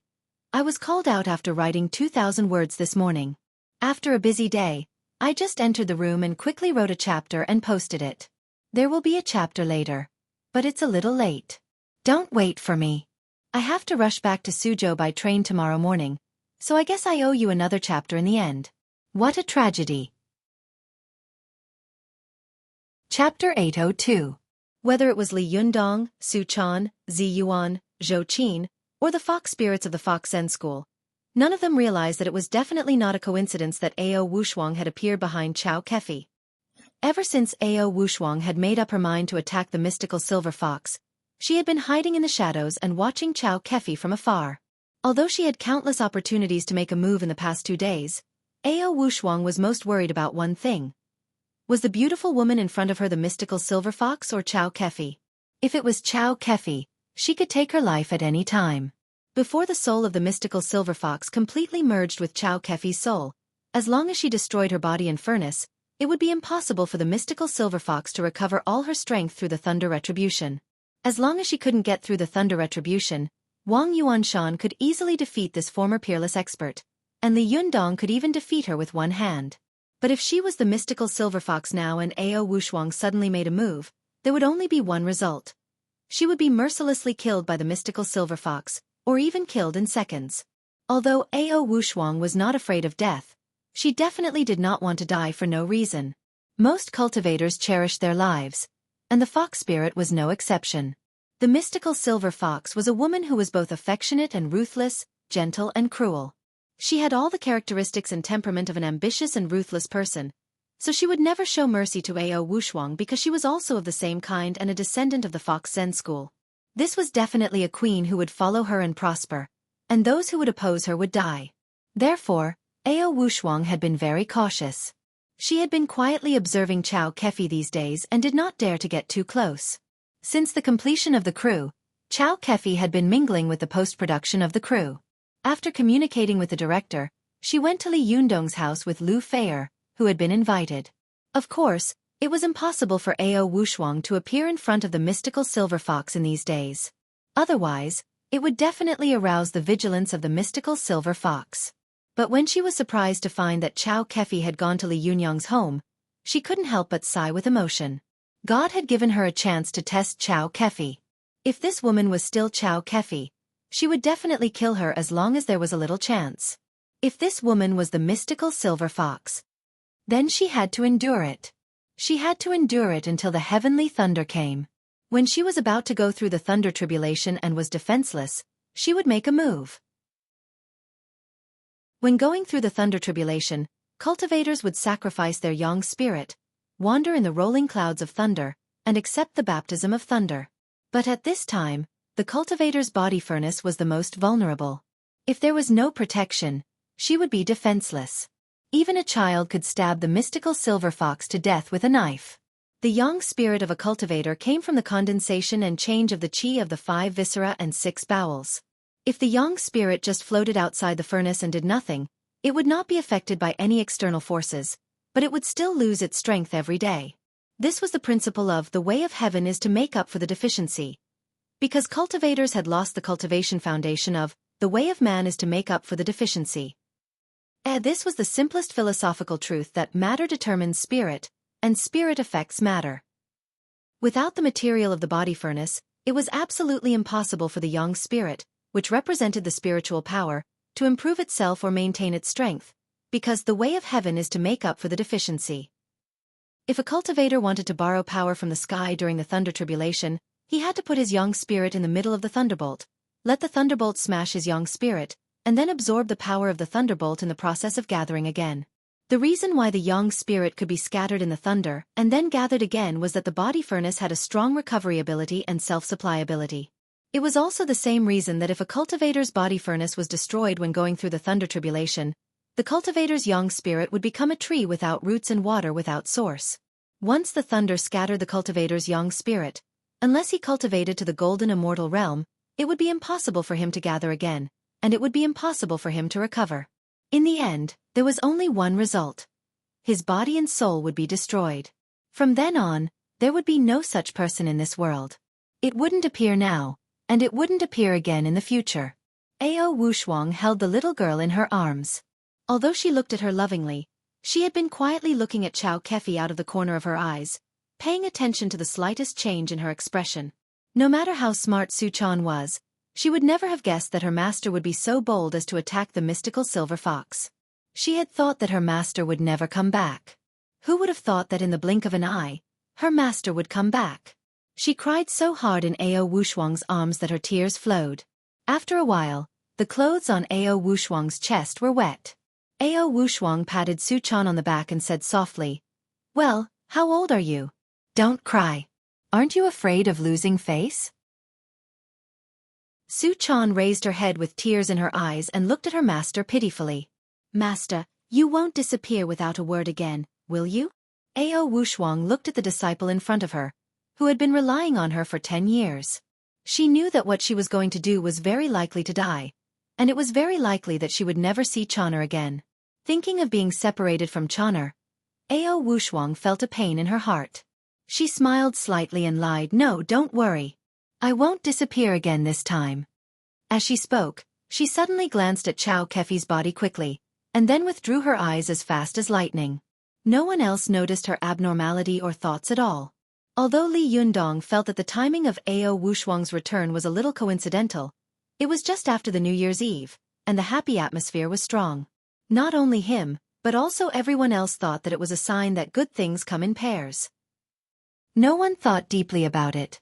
Moreover, even if Sherlock Holmes was reborn, he would never be able to guess Ao Wushuang's thoughts. Li Yundong, Zi Yuan, and the others couldn't have expected it, so naturally, Xueqi couldn't have noticed it either. Although she relied on a woman's keen intuition and felt that Ao Wushuang had been secretly looking at her, she didn't think too much about it. She even simply thought that Su Chan's master was monitoring her for Su Chan and not letting her get closer to Li Yundong. At this time, Chao Yi, Lu Yuehong, Ling Yu, and the other little foxes of the Fox Zen School also welcomed Ao Wushuang's return with a smile. For a moment, The living room was happy and harmonious, talking and laughing. Li Yundong nodded to Ao Wushuang with a smile, then turned to Xueqi and Lu Feier and said with a smile, "Have you had breakfast? Why are you here so early?" Before Xueqi could speak, Lu Feier, who was standing to one side, said with a smile, "I've long heard that you are good at cooking, so we've been hungry for 3 days and 3 nights just to empty our stomachs and come here to have a big meal. Hey, Immortal Li, you won't be so stingy that you won't entertain us, will you?" This playful joke made everyone laugh. Li Yundong also said with a smile, "It just so happens that there are some flour cakes steamed last night at home. You can eat some in the morning to fill your stomachs. Otherwise, when you really eat a big meal later, your stomachs will be broken." Lu Feier made a face and said, "Who wants to eat such a simple and ordinary thing? We want to have a big meal, a Manchu and Han imperial feast." Xueqi, who was standing to one side, pulled her with a smile and said, "Hey, are you crazy? Don't make trouble." Li Yundong shook his head and said, "Manchu and Han imperial feast? I don't have that." Lu Feier also nudged Xueqi with her elbow and then said to Li Yundong seriously, "You can have that." Li Yundong chuckled and said seriously, "I really don't have that." Lu Feier immediately put on a resentful look and said, "If you don't even have that, then what's the point of having a big meal? How dare you say that your cooking skills are good?" Li Yundong couldn't help laughing. "I've never praised my cooking skills in front of you. Who did it?" As he said this, he couldn't help looking at Su Chan and Zhou Qin. In his opinion, it was probably one of them who had said this when they were accompanying Xueqi and Lu Feier's crew in Hainan. Unexpectedly, Su Chan and Zhou Qin both felt guilty at the same time. They turned their heads away and didn't dare to look at Li Yundong. Li Yundong was so angry that he laughed. "Well, both of you have a share." Lu Feier, who was standing to one side, didn't care about this. She reached out and grabbed Li Yundong generously, looking as if she was determined to cling to him. She said unrelentingly, "I don't care. Anyway, you have to treat us well today. We can't eat outside. We have to cook for ourselves. Besides, I want to have a Manchu and Han imperial feast." Everyone knew that Lu Feier was joking, so they all looked at Li Yundong with a smile, waiting to see him make a fool of himself. Li Yundong pretended to be embarrassed and said helplessly, "There's no Manchu and Han imperial feast. Do you want a Manchu and Han imperial feast?" Lu Feier couldn't help laughing and said, "Bah, it's so smelly and dirty. I don't even have an appetite." Li Yundong was overjoyed. "No appetite? That's good." As he said this, Li Yundong waved to the crowd and said, "Kids, no one wants to have a Manchu and Han imperial feast. Let's go do what we should do." Everyone laughed and agreed. Lu Feier immediately stamped her feet and said angrily, "You're so annoying. You're all bullying me." As she said this, she turned her face and looked at Xueqi pitifully. "Sister Chow, look, you're little." She wanted to say that her little sweetheart was bullying her, but when Xueqi heard the word, she suddenly shivered and immediately pinched Lu Feier's arm hard with her fingers, forcing her to swallow her words. Lu Feier felt the pain in her arm and swallowed her words. She changed her words and said, "Your little abacus is not working. People don't want to buy it. Alas, I thought you had a lot of face, but it turns out that you can't even have a Manchu and Han imperial feast. Let's go. I'm so disappointed and sad. Let's go back and eat cornbread." A big star said that she wanted to eat cornbread when she went back. Who would believe it? Xueqi was still in a state of shock from Lu Feier's sudden attack, just now, and a layer of sweat appeared on her back. She secretly glared at Lu Feier, then deliberately sighed and said, "Yes, then let's go back first." Women were born to be excellent actors, and Xueqi was also a person who rolled around in the crowd all day long. She was good at dancing, and her acting skills were LV99. She was no less than any professional actor. Her words were full of resentment. If someone didn't know her well, they would think that she was really unhappy and wanted to leave. Li Yundong naturally knew that they were talking to themselves and joking, but Ao Wushuang didn't know.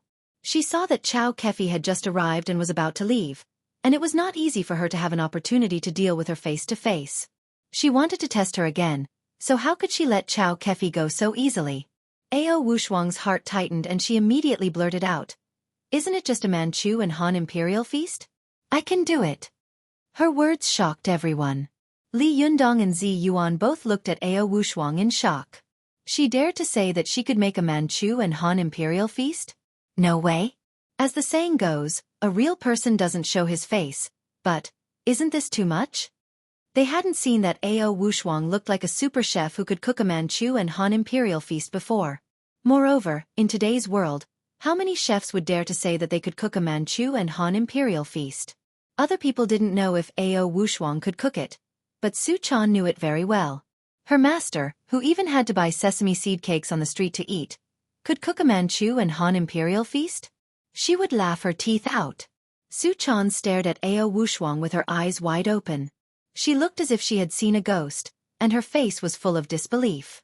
Seeing Su Chan's expression, Ao Wushuang couldn't help but glare at her and give her a look, as if to say, "You can believe this." Su Chan immediately shook her head slightly and gave her a look back. "I really don't believe this." Chapter 803. Ao Wushuang was obviously angered by the little girl. Just now, she felt sorry for Su Chan, and her reluctance to part with her suddenly disappeared. She glared at her and gritted her teeth. "This evil disciple, you can't let me go at this moment. You bastard." However, when Su Chan saw Ao Wushuang glaring at her, she immediately put on a righteous and outspoken expression, as if she was saying Plato's classic saying, "I love my teacher, but I love the truth even more." Ao Wushuang naturally understood this expression. She was flustered and exasperated. "Evil disciple, screw the truth. If the mystical silver fox recovers all her strength, we will all be finished together." What truth? But these words couldn't be said clearly. Seeing that she couldn't scare Su Chan, Ao Wushuang had to bite the bullet and say, "I've seen 2 chefs before, and they left the recipes of the Manchu Han imperial feast. I still remember them." Ao Wushuang was not lying. She had inherited the long and fine tradition of the Fox Zen school. She liked to borrow books from everywhere, just like the mystical silver fox who had asked for masters everywhere in the past, but had been repeatedly rejected.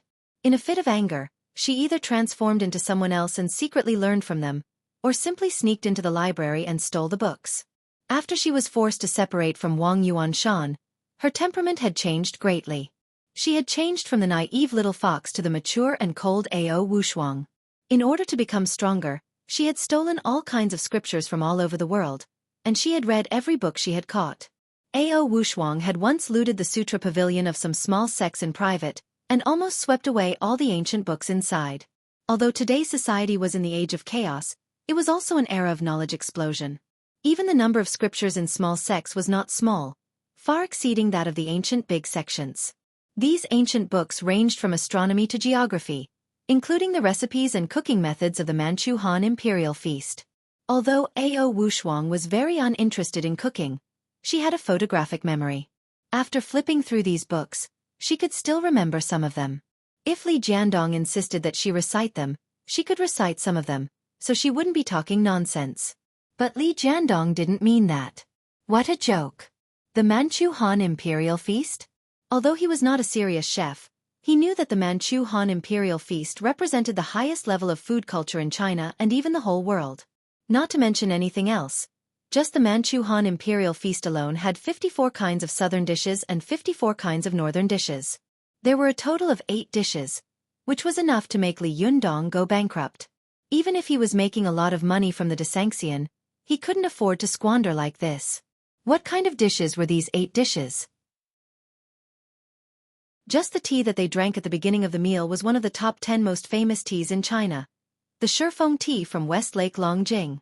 West Lake Longjing was mainly produced in 5 places: Shifeng, Longjing, Yunqi, Hupao, and Maijiawu.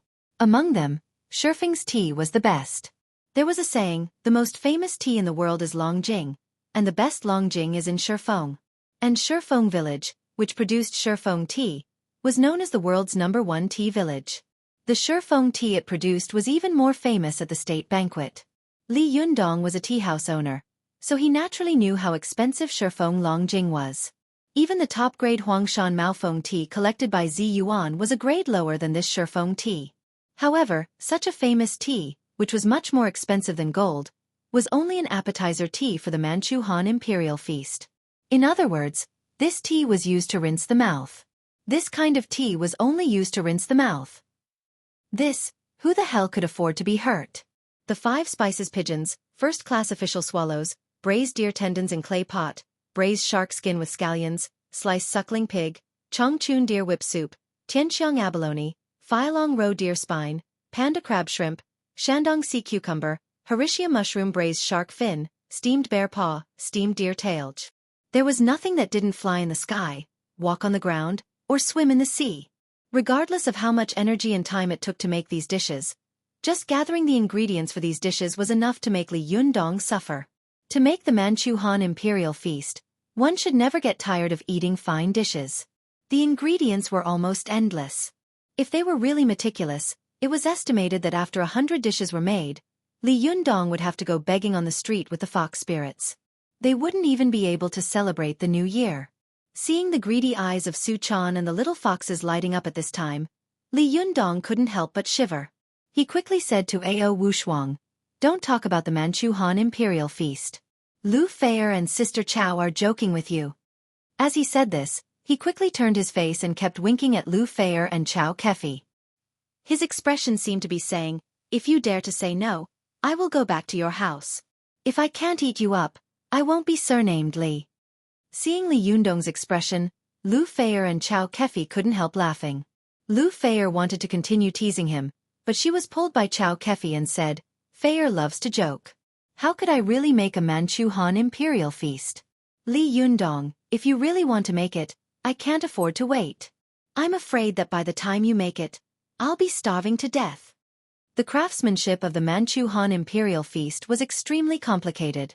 It was a huge project that required a lot of manpower and material resources. Even the top hotels in today's society would find it extremely difficult to complete the Manchu Han Imperial Feast on their own, let alone Li Yundong, who had just become rich. If Li Yundong and Zi Yuan were to cook it alone, even if they had the skills, after cooking 108 dishes, everyone would probably go straight to the Mid-Autumn Festival and directly wish Chow Kefi and Lu Feier a Happy New Year. Li Yundong saw that Chow Kefi finally gave him face and did not join in the uproar. Otherwise, if the little foxes didn't know the immensity of heaven and earth and started making trouble, he would really want to cry but have no tears. Alas, thinking about living with these lawless girls all day long and being on guard against them all day long, it really gave him a headache. Li Yundong secretly breathed a sigh of relief. As long as they didn't eat the Manchu Han Imperial Feast, everything could be discussed. He smiled and welcomed Chow Kefi and Lu Feier. "Don't just stand there. Sit down." Chow Kefi was a little reserved and carefully sat down on one side of the sofa, while Lu Feier was much more generous. After she sat down, she looked around curiously. At a glance, she saw Su Chan standing in the living room in a rather revealing pajamas. She couldn't help but smile and say, "Su Chan, did you just get up?" Only then did Su Chan come to her senses. When she heard the sound of Ao Wushuang coming back, she immediately rushed out regardless of everything. Only now did she realize that something was wrong. She exclaimed and immediately blushed. She covered her face and eyes and turned around like a headless fly. When Lu Feier saw her like this, she found it interesting. When she saw that Su Chan was about to enter her room, she suddenly shouted mischievously, "Hey, you're in the wrong room." How could Su Chan come to her senses? In a daze, she subconsciously turned around and went into Li Yundong's room. In the little girl's mind, since she had entered the wrong room, the other room would not be wrong. Lu Feier had seen Li Yundong come out of his room before. Now that Su Chan was in a panic, she also turned around and rushed into his room. She couldn't help but let out an "oh," and looked at Li Yundong meaningfully. It seems that some people are a feast for the eyes. They are very full. No wonder they don't want to greet us. When everyone saw Su Chan's appearance, they couldn't help laughing. Li Yundong also didn't know whether to laugh or cry. He thought to himself, "Did Lu Feier take the wrong medicine today? Why did she target me as soon as she entered the room? Who did I provoke?" Sometimes, women should not be provoked, especially beautiful women. Although Li Yundong didn't know why Lu Feier kept picking on him as soon as he entered the room, he decided that a good man doesn't fight with a woman. So, he greeted Lu Feier politely and honestly. Lu Feier smiled. But Li Yundong didn't know that Lu Feier had indeed come to him today, Not for anything else, but to vent her anger for his sister Chao. What? Where did the anger come from? What a joke. She suddenly appeared in the crew, then suddenly disappeared, then suddenly appeared again, and finally suddenly disappeared without saying a word.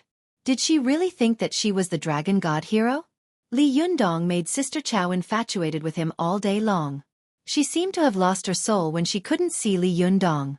Although a beautiful woman was getting more and more beautiful day by day, she was also getting thinner and more haggard day by day. Moreover, the most important thing was, Li Yundong had promised to invest in the crew on behalf of Zhao Yuzhen, but where was the money now? I can understand that she disappeared. Li Yundong, you have your own things to do. If a man always revolves around a woman all day long, it will be looked down upon. I can understand that you are busy with your career, but you have to see the money you promised, right? Yes, the film was finished and the filming was done, but did the post-production not need money? The post-production publicity costs money, doesn't it? Lu Feier saw that Xueqi had been worried about money these days. She had been frowning all day long and begging her grandfather and grandmother to kneel down to the investors. Lu Feier was furious. She said to Xueqi in private, I guess this heartless guy must have forgotten about it.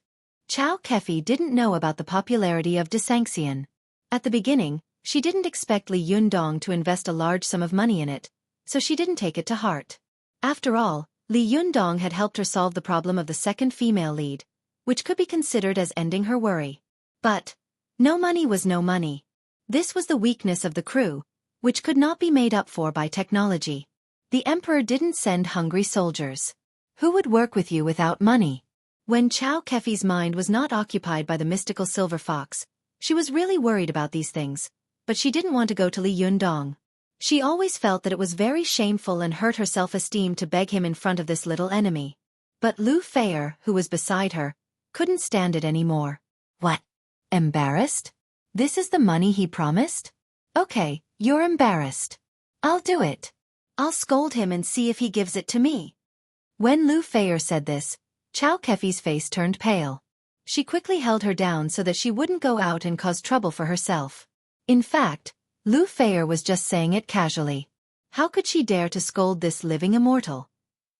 Her words were fierce, but when they met, although her words were very targeted, she could go around the world. Even someone as smart as Li Yundong didn't know the real purpose behind Lu Feier's words. Lu Feier's words were just to provoke Li Yundong to see if he had any guilt. But when she saw that there was no guilt on Li Yundong's face, she suddenly understood in her heart. This heartless guy really forgot everything. Lu Feier was a little angry. She was about to test Li Yundong again when she saw Li Yundong smiling at Ling Yu and saying, Why are you standing there? Go and pour tea for the guests. As if waking up from a dream, Ling Yu eagerly went into the kitchen to pour tea. After a while, she carried a plate with 2 cups of steaming hot tea on it.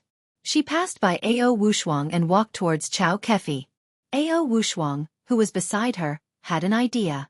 She secretly flicked her finger, and a gust of wind shot towards Ling Yu's feet, hitting her numb tendons. Ling Yu let out a cry of alarm and tilted her body. The hot tea on the tea tray splashed towards Xueqi's face.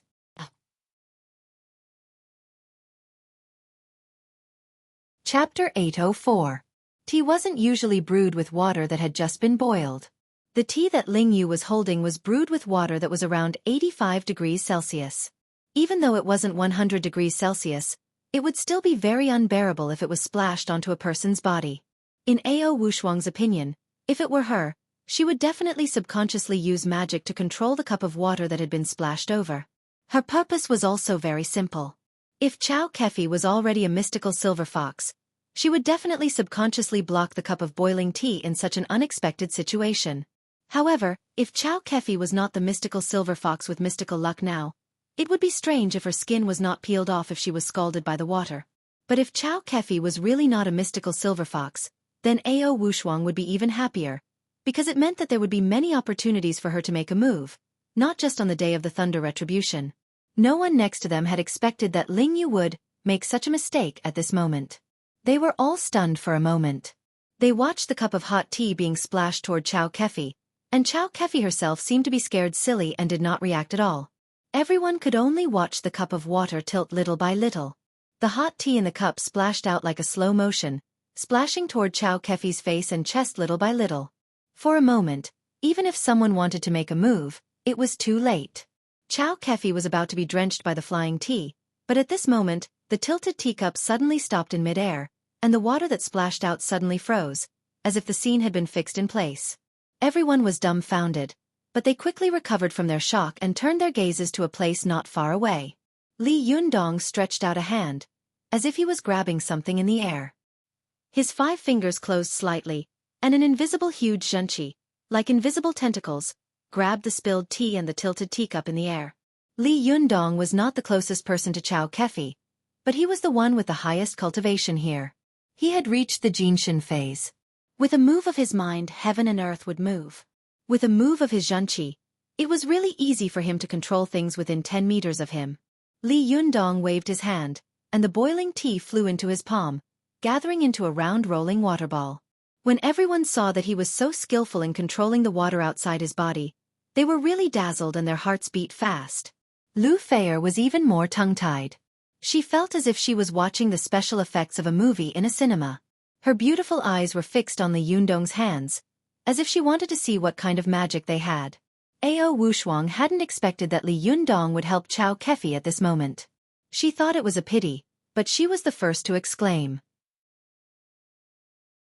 She said with concern, "Li Yundong, are you okay?"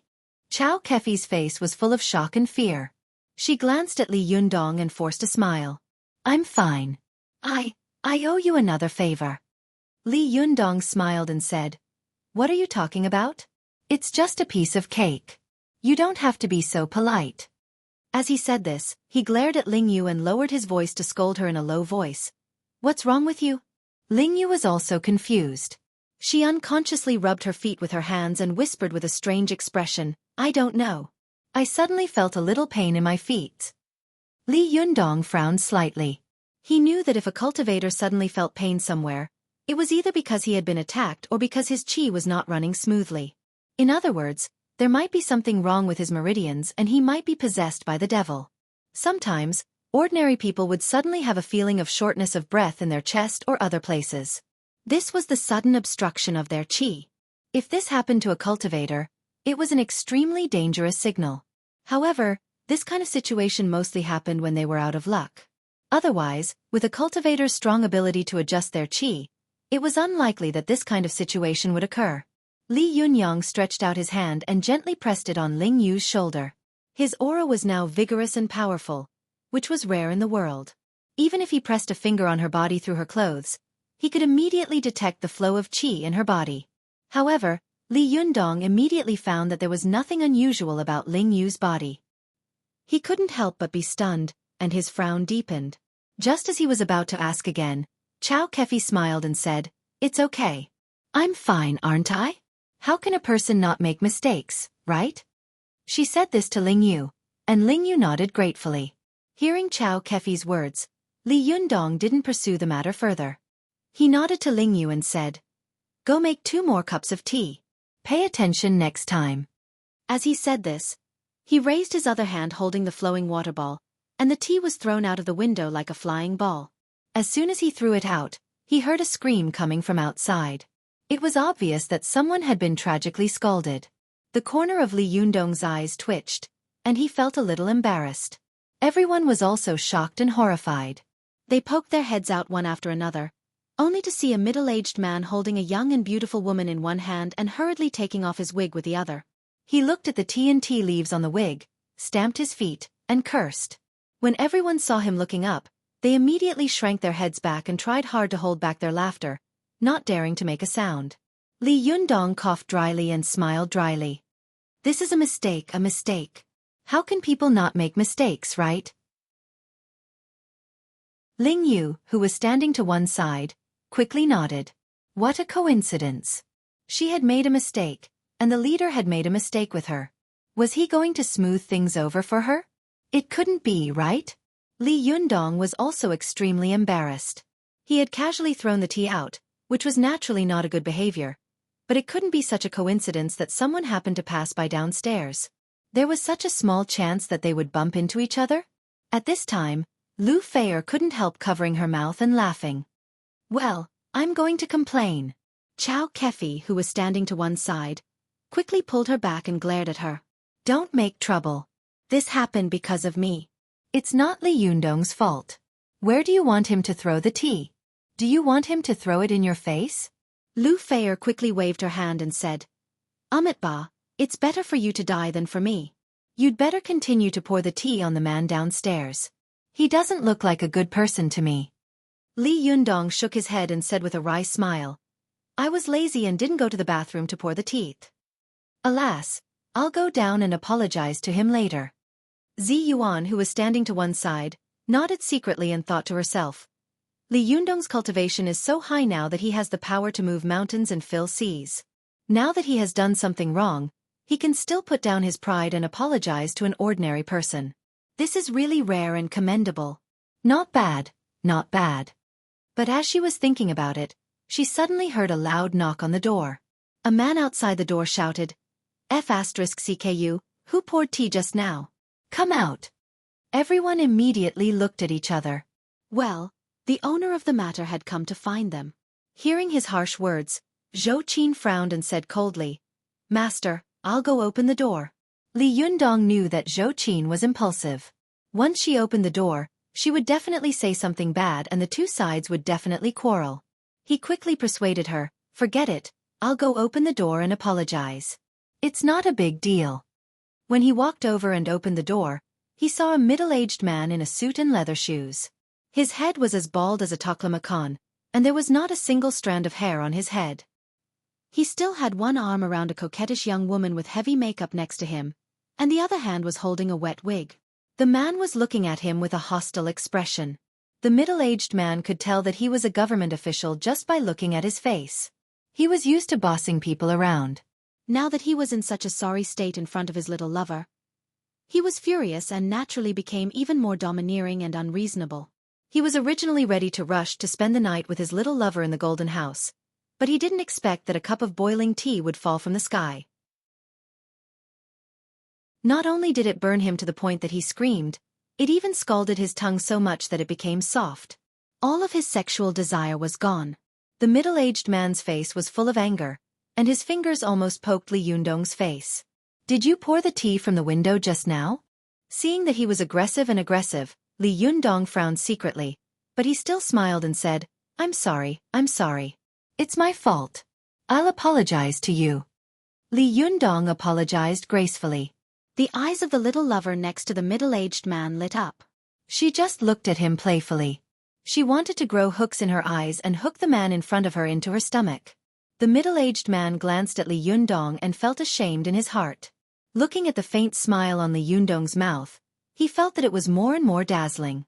He couldn't help but say angrily, if an apology is useful, what do we need the police for? I'll spit on you, and then I'll apologize to you, okay? As he said this, he opened his mouth and really spat at Li Yundong. Li Yundong was stunned. He had never seen such a person before.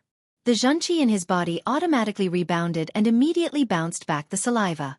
The middle-aged man's vision blurred, and his eyes were suddenly covered by his own saliva. He really couldn't figure out why his face was blurred when he spat at Li Yundong. Behind Li Yundong, Su Chan and the others saw that he was aggressive and unforgiving, and they felt disgusted, especially when they saw him spit at Li Yundong. However, when they saw that Li Yundong had unconsciously rebounded his spit, they immediately looked at the middle-aged man wiping his face in embarrassment with his hands and laughed. The middle-aged man almost exploded. He flew into a rage and roared, What the hell are you laughing at? If you laugh again, I'll. He glanced over Li Yundong and suddenly felt as if he had been struck by lightning. He was tongue-tied and couldn't believe his eyes. Oh my God, there are so many beautiful women in this room. And there are so many beautiful women. As the saying goes, comparisons are odious and comparisons are odious. When the middle-aged man first saw his little lover, he felt that she was really beautiful. He had tried everything he could to coax her into agreeing to be with him for a while. But now, seeing so many beautiful women, the middle-aged man felt that he was hugging a chicken or a dog. He couldn't wait to kick this woman, then snatch all the women in the room and let himself have fun with them. As the saying goes, beauty makes one dizzy. Beauty is the most terrible thing in the world. The so-called land of tenderness is the grave of heroes, let alone a middle-aged man who was full of material desire and greed. There was a strange light in the middle-aged man's eyes. A thought flashed through his mind, and he laughed maliciously.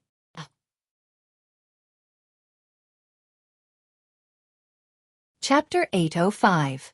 The middle-aged man's lust was aroused, and his IQ was severely reduced. He didn't know who he was provoking, and for a moment, he forgot to think about a very serious matter. Could a man with so many beautiful women around him be an ordinary person? The middle-aged man glanced at Li Yundong coldly, wiped the saliva off his face, and turned away with a gloomy face. The beautiful woman next to him didn't care about seducing Li Yundong at this time. She naturally knew the character of the middle-aged man beside her, especially when she saw the way he looked at the women behind Li Yundong. Her heart skipped a beat, and she secretly understood what was waiting for her. She was truly envious and jealous of these women. She was envious that they were so beautiful that they had stolen her limelight and outshone her. She was envious that they could stand beside such an outstanding man while she could only accompany this fat, big-eared, and disgusting bald middle-aged man. What she hated was that it was so infuriating to compare with others. It seemed that she couldn't avoid being dumped by this middle-aged man. It was a pity that she had been pretending to be a snake for so many days. It hadn't been easy for him to agree to pay a big price for her, but it seemed that it had been ruined. It was all these women's fault. Damn it! The more the woman thought about it, the angrier she became. She couldn't help but curse in a low voice, "Bitch." Sometimes some women were like this. Whenever they saw a beautiful woman who had stolen their limelight and ruined their plans, they would indiscriminately call her a vixen first. The reason was the same as shooting her first and then trying her. This sentence was not specifically aimed at anyone, but it was also aimed at all the women in the room. However, the woman hadn't expected that her words would hit the nail on the head. There were indeed many vixens in the room. Su Chan and Ao Wushuang had been in the secular world for a long time, so they were used to being scolded, so it didn't matter to them. However, the other people of the Fox Zen school couldn't stand such scolding. Ling Yu, the little fox, was the first to jump out with an unhappy face. "What did you say? Who are you scolding?" The woman sneered. "Who are you scolding? Whoever deserves to be scolded." Ling Yu's little face turned red. She gritted her teeth and clenched her fists, wishing she could punch him. The other little foxes were also filled with righteous indignation. Xueqi's face was also filled with indignation, and her body was even trembling slightly. Xueqi was extraordinarily beautiful. Ever since her appearance began to attract attention, she had been constantly called a vixen, but she was already used to all of this. But at this time, when Xueqi suddenly heard this phrase again, she didn't know why, but a ball of anger burned in the depths of her heart. She didn't know where this emotion came from, why she was so angry. It was as if when she heard this word, she gnashed her teeth, wishing that she could destroy everything in front of her. At this time, the attention of everyone else in the room was focused on this woman. Few people noticed Xueqi's abnormality. Even Ao Wushuang did not notice it. In her opinion, it was normal to be angry when someone called her a coquettish fox. When she was scolded by the people in the world of cultivation, she wanted to draw her sword and kill them. Only Lu Feier felt a little strange. In their line of work, it was common for them to be scolded. Sometimes, even though she hated the person in front of her, she had to force herself to cheer up and smile. If being scolded like this made her so angry, then they might as well not live anymore. They could just buy noodles and strangle themselves to death. Lu Feier reached out to grab Xueqi's hand, but as soon as she touched her skin, she felt a bone-chilling cold. An inexplicable chill instantly invaded her body, almost freezing her blood. Lu Feier shivered and was shocked. She immediately retracted her hand, widened her eyes, and whispered to Xueqi, "Sister Qiao, why is your hand so cold?" Xueqi was stunned. She turned her head to look at Lu Feier, and the inexplicable anger in her eyes slowly subsided. She raised her hand with a blank face and said, "My hand is cold?" Lu Feier said in surprise, "Yes, I thought I was touching ice just now." As she spoke, she reached out to touch Xueqi's hand again, but when she touched it again, she suddenly found that Xueqi's hand was ordinary and there was no chill at all. Lu Feier was surprised. "Impossible. I was just..." Xueqi also looked at Lu Feier with a strange expression. "Are you sure? I'm not sick." As she said this, She reached out to touch Lu Feier's forehead and said, "Are you sick?" Lu Feier slapped her hand away and said, "Bah, you're the one who's sick." While they were talking in low voices, Ling Yu, who was outside, was also persuaded to come back by Li Yundong's gaze. Li Yundong didn't want to cause trouble, so he closed the door with Ling Yu and the others and went back to his room, ignoring the two people outside the door. The middle-aged man was still holding the woman next to him with one hand, looking at Li Yundong's door with flickering eyes. In his opinion, Li Yundong's low-key and concession were a sign of weakness. He became more and more sure of his thoughts. He smiled coldly, turned around, and picked up his mobile phone. Li Yundong didn't take the matter in front of him to heart at all. After he returned to his room, he greeted Xueqi and Lu Feier calmly. Under Lu Feier's repeated hints, Li Yundong finally remembered what he had promised Xueqi before. Although he had a good memory, he had a lot of things to do, and one thing was bigger than the other. Compared with these things he had encountered, the promise he had made to Xueqi was really a small matter, although this matter had been a headache for Xueqi for several days. Li Yundong said to Xueqi with a guilty and apologetic face, "Sister Qiao, I'm really sorry. These days I really have a lot of things to do, and I forgot about this matter. I will definitely pay you back later." Xueqi was not willing to take Li Yundong's money. She said with embarrassment, "It's not easy for you to make money. Keep it for yourself. I can find a way to get money." At this time, Xueqi heard their words and came over with a smile.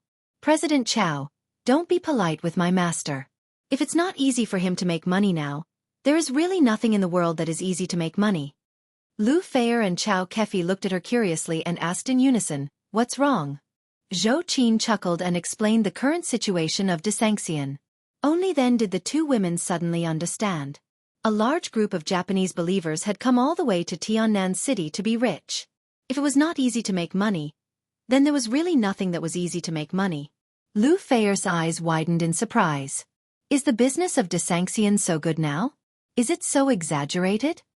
Xueqi smiled and said, "You'll know when you go there another day." As she said this, she smiled and said to Xueqi, "Don't feel sorry for my master's money. Now he doesn't know how to spend the money he has earned. It's a waste to put the liquid funds in the bank. You know, now that prices have risen so much, saving money in the bank will benefit bankers and the rich. The longer you save it, the more you will lose. I also want to persuade Li Jiandong to take out the money to continue building a tea house or invest in other industries." Xueqi was born in an official family, so she naturally understood the ways of business and politics very well. She had always believed in the idea that in today's society, if you wanted to make money and make a lot of money, you had to meet two conditions, and these two conditions were indispensable.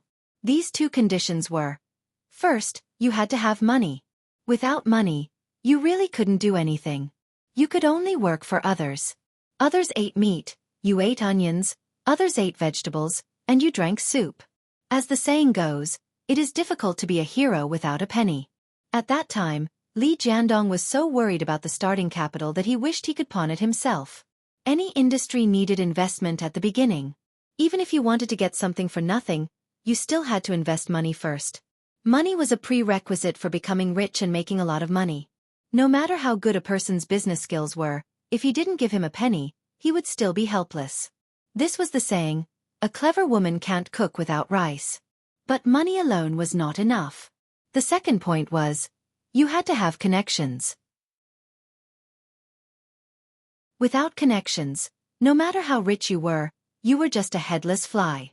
If you took the money and threw it randomly, it was very likely that you would lose everything. With connections, you could ensure that your investment would not be easily wasted. Li Jiandong could now be said to have met the two major conditions to become rich. He now had 6 figures in his hands. Although it was not a lot, it was finally a starting capital. This money was equivalent to a snowball. As long as the investment was accurate, it would immediately produce a snowball effect, rolling bigger and bigger until it became a behemoth in the end. Although investing in the film and television industry was quite risky, if the investment was successful, the benefits would also be rich. Although Li Jiandong's investment did not account for a large share, this show had the appeal of Lu Feier, so it was estimated that it would not fail. Moreover, it was very likely to be a big hit in the ratings. In this case, even if Li Jiandong's investment share was not high, he could still get a lot of benefits. He not only earned a favor, but also got a return of benefits. It could be said to be killing two birds with one stone. Therefore, with her shrewd business mind, Xueqi was keenly aware of the benefits and spared no effort to persuade Xueqi to promote this matter. Li Yundong, who was standing to one side, also knew what she was thinking, so he said with a smile, "Xueqi is right. If the money is left in the bank, it will depreciate and benefit those black-hearted businessmen and officials for no reason. I might as well give it to you. You can help me invest and keep it safe." "Why not?" Li Jiandong's words were very polite and euphemistic. Xueqi was a little moved in her heart. She thought about it and decided not to be pretentious. She tucked her hair behind her ear and said with a smile, "Well, then I won't stand on ceremony. I'll sign a contract with you later and discuss the rules." Li Jiandong smiled and said, "You can talk about this matter with Xueqi. I don't care about these things." Xueqi and Lu Feier both laughed. The things that had been troubling them these days were finally solved. Speaking of which, if it weren't for Xueqi being too clean and beautiful, there would be as many people eyeing her as carps crossing the river. Otherwise, it would be a big joke for a producer like her, who had a lot of experience and connections, to be unable to pull a few million yuan of funds from all over the place. After this matter was resolved, Lu Feier smiled happily and suggested that everyone have a drink to celebrate the cooperation between the two sides. Li Jiandong readily agreed. He turned his head and asked Xueqi to get the tea set. He wanted Zi Yuan or Su Chan to personally perform a tea ceremony. But before he could speak, he suddenly heard a violent knock on the door outside. A loud shout came from outside. "Open the door! Open the door!" Li Jiandong's door had never been smashed like this before. For a moment, the people in the room looked at each other. Ling Yu walked to the door and shouted with an unhappy face, "Who is it? Why are you knocking so loudly?" The voice outside the door was extremely noisy and fierce. A group of people shouted one after another, "Cut the crap and open the door. If you don't open the door, I'll break it." When Ling Yu heard this, she was furious. "Are you kidding? Who are you? Do you know whose door you are breaking?" Even a fairy like Zi Yuan, who was usually not angry at all, was unhappy. She shook her head secretly and thought to herself, if the house of the reincarnated Wisdom King is smashed, it will make all the cultivators in the world laugh their heads off. Li Jiandong was originally in a good mood talking with Xueqi and Lu Feier, but at this time, his face suddenly darkened. He walked toward the door. He wanted to see who it was that wanted to smash his own door. It was really an old man who had eaten arsenic and was tired of living. Let's not talk about anything else. Take a look at my daily update time in the past 2 days. I haven't updated at this time for a long time. Right now, to me, sleeping is the happiest thing. While my fellow readers are in their sweet dreams, I, Tang, am still running around for a living, working hard to write. Please understand, thank you.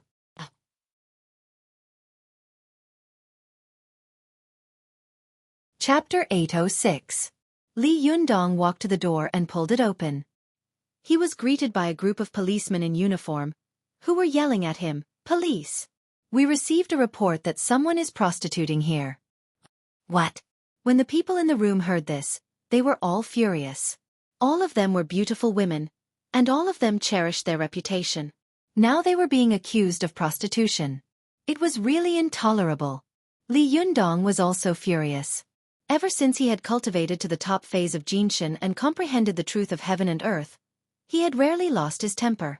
However, the current situation was too infuriating.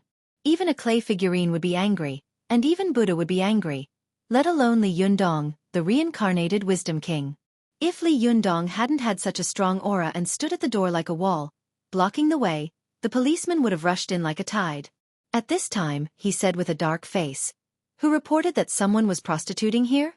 The leading policeman looked extremely young and arrogant. He waved his arms and shouted, "It's none of your business. Get out of the way. We want to check." "Check? What right do you have to break into people's houses?" Li Yundong's eyebrows slowly rose, and his face became gloomier and gloomier. When he was usually serious, he looked dignified without being angry. At this time, his eyebrows were vertical and his eyes were sharp. It was really amazing and suffocating. The policeman was frightened by Li Yundong's power and suddenly couldn't speak. He only felt that Li Yundong's eyes were cold, looking at him as if he were looking at a dead man. He couldn't help shouting, "What do you want to do? Do you want to resist the law? Do you want to rebel?" The policemen behind him unconsciously touched their waists, but they only felt batons, electric batons, and handcuffs. They immediately complained in their hearts. They were all policemen of the Public Security Brigade, and they were in charge of cracking down on prostitution. As long as it was not a large-scale operation, there was no need for guns, so they didn't carry guns at all. If they took out their guns, they might scare this arrogant young man into kneeling on the ground, which would save them so much trouble. Li Yundong looked at them coldly and said with a sneer, "Rebel? Resist the law? What are you talking about? I'm doing fine in my own home, but you guys suddenly rush up and accuse me for no reason. Are you still the people's police? I think you are the people's bandits." The policeman was stunned for a moment, and then he said angrily, "What did you say?" As he spoke, he looked past Li Yundong into the room, only to see a room full of beautiful women, dazzling him. He was both shocked and angry. He sneered and said, "Wow, so many women, and you still say you're not prostituting." If it was just Li Yundong, he would just treat it as a breeze and not care about it at all. However, this sentence had destroyed all the people close to him. Especially Su-chan. Li Yundong was furious. His eyes flashed like lightning, and his voice was vaguely ferocious. "What did you say? Say it again." Behind him, Zi Yuan and Su-chan knew Li Yundong best. Hearing the murderous intent in his voice, they were shocked. Su-chan cried out involuntarily, "Yundong, calm down." Zi Yuan immediately turned her head to look at Xueqi and hurriedly whispered, "Go up and help. Do you want to see your master kill people?" Xueqi had wanted to go up for a long time, but Li Yundong was in front of her. As his disciple, it was not convenient for her to go up without receiving a signal. At this time, hearing Zi Yuan's words, Xueqi immediately stood up, raised her eyebrows, and said sternly, "Who are you? Whose subordinates are you? Gong Zixian sent you? Does he not want to be the director anymore?" Gong Zixian was none other than the director of the Tiannan City Public Security Bureau. The director of the Public Security Bureau was a key department of the government, and he had great power. Even the mayor or the secretary did not dare to underestimate him. Gong Zixian was also a well-known figure in Tiannan City, and many people wanted to curry favor with him but could not. But such a person was actually called out by his name by a young and beautiful woman. Xueqi's words really frightened these policemen. They all looked at Xueqi in surprise and doubt. They didn't know the background of this beautiful woman in front of them at all. How could her words be so scary? Just when they were at a loss, a cough suddenly came from upstairs. The middle-aged man from before slowly walked down the stairs and said, "What happened? Why is it so noisy?" When the leading policeman saw the middle-aged man, he immediately saluted and said, "Hello, Minister Li." The arrogance and surliness on the middle-aged man's face had been swept away. At this time, his face was full of kindness. He smiled slightly and did not look at Li Yundong and the others. He just greeted these policemen gently, appearing to be approachable. These policemen also knew that although Minister Li was not a great official, he was, after all, an official. They also felt honored that he greeted them so kindly, and they all felt as if they were bathing in the spring breeze. After the leading policeman told him what had happened, he secretly winked at the middle-aged man and then signaled Li Yundong with his eyes. He lowered his voice and said, "This doesn't seem to be an ordinary person. It's a bit tricky. Minister Li, what should we do? Tell me." Minister Li was a citizen who had enthusiastically called the police. In his opinion, as long as he used his connections to transfer a group of policemen to investigate this young man on the charge of prostitution, he would probably be so scared that he would pee in his pants. Then, he would come out as a savior to appease these frightened beauties. At that time, Minister Li's plan was not bad, but he had miscalculated his opponent. Moreover, the policeman who had whispered to him had not expected that the beauties in the room behind Li Yundong, except for Lu Feier, were all cultivators with sharp ears and eyes. They had all heard the policeman's words clearly, and were keenly aware of some dirty collusion between the two of them. At this time, they were all angry, and Xueqi was so angry that her pretty face turned pale. She had never been splashed with dirty water like this before. She immediately sneered and said, "Minister Li? What Minister Li? Are you the Minister of the Organization Department or the Minister of Education? Or are you from other departments? After that, she turned her head and shouted at the young policeman. Call Director Gong here. I want to see how he manages his own people. The young policeman was not an idiot. Seeing that Xueqi was not afraid, he felt that something was wrong. He kept glancing at Minister Li, who was standing to one side. Minister Li was also stunned. He frowned secretly and suddenly came to his senses. Could it be that I've kicked an iron plate? But he was also extremely cunning. He felt that he had not been exposed, so he nodded to the young policeman and said, Just call Director Gong. Don't rush into the Dragon King Temple. The young policeman cursed in his heart. He was just a small policeman in the public security brigade. How could he have the qualification and courage to call the director? But he quickly had an idea. He dialed the captain's number and hung up after whispering for a while. Not long after, a young policeman appeared on the scene. As soon as he appeared, the policeman in the corridor saluted and said, Captain Lu. Li Yundong, who had been watching coldly from the sidelines, suddenly sneered when he saw Captain Lu. This man was none other than the young policeman he had dealt with when he had broken into Di Hao. Later, the policeman had come to his house to apologize. Now he had become a captain. It seemed that he had been promoted to a higher position. Li Yundong's expectations were not wrong at all. At that time, Captain Lu had been quick-witted and had reduced a lot of burden and trouble for Director Gong. Therefore, he had been appreciated by Director Gong and had been promoted after returning. Captain Lu had just listened to his subordinate's report. At first, he didn't take it seriously, but as soon as he heard the location, he was so scared that his legs trembled and he almost threw his phone away. He was too familiar with this place. He had been here before. Others might not know who lived in this place, but he knew it very well. Was his subordinate blind? How could he provoke this guy? Captain Lu immediately put down the phone. After reporting the matter to Director Gong, he immediately rushed to Li Yundong's home. He only wished that there was a fire behind his butt and he could turn into a rocket and fly there. He ran all the way, for fear that something irreversible would happen. If that happened, he would be in big trouble, so when he arrived at the scene, he was a little out of breath. After seeing the situation on the scene, he secretly breathed a sigh of relief. Fortunately, it hadn't caused any uncontrollable disaster. At this time, the policeman on the scene greeted him, and Director Li also smiled and nodded to him. Captain Lu's position and rank were much lower than Director Li's. Logically speaking, when he saw Director Li take the initiative to greet him with a smile, he should be very flattered and immediately return the greeting. However, he was so nervous at this time that he didn't care so much. He just nodded to Director Li and then turned his eyes to Li Yundong. Seeing this, Director Li secretly frowned. He was a little unhappy, but what happened soon left him dumbfounded and sweating profusely.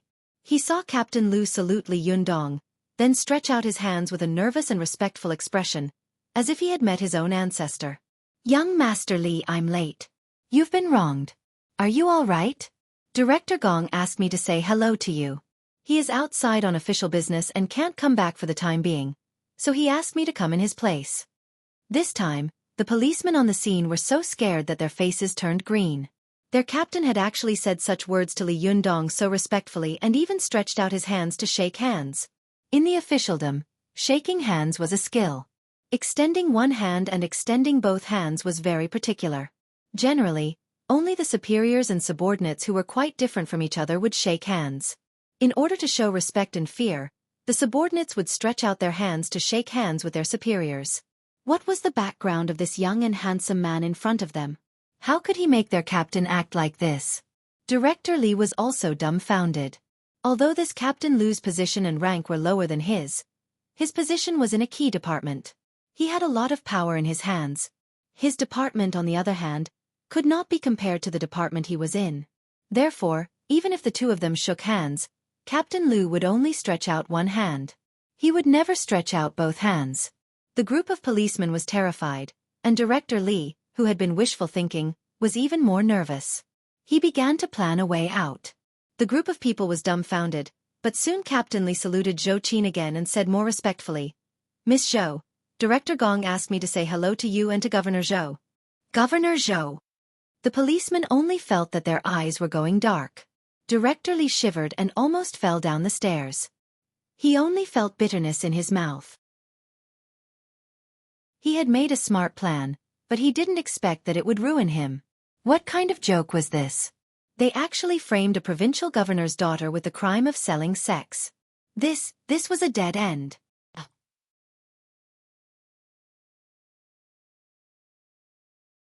Chapter 807. At this time, the young policeman even wanted to jump off the building and commit suicide. He finally understood why Xueqi could say such arrogant words before. Gong Zixian, a dignified director of the Municipal Public Security Bureau, could not be dismissed because of her words. Even if this happened in an ancient feudal society, it was unlikely that such a thing would happen. However, the most important thing in officialdom was not to make enemies out of thin air, let alone offending the immediate family of a high-ranking official. Moreover, even if she could not touch Gong Zixian, wouldn't it be a piece of cake for her to make a move on a small policeman like him? The middle-aged man, Director Li, also turned pale. He suddenly remembered what had happened to Xueqi and the Li Yundong, who had been spreading like wildfire. Could it be that the one he had provoked was the Li Yundong who could alarm Li Yuanbo by opening a tea house? Thinking of this, Director Li really wanted to jump up and slap himself in the face a few times. Then, he stretched out 2 fingers and stabbed them hard into his eye sockets. He was really blind to have offended such a person. Director Li's heart trembled. He knew that if Li Yundong or Xueqi knew the ins and outs of this matter, he would be in trouble.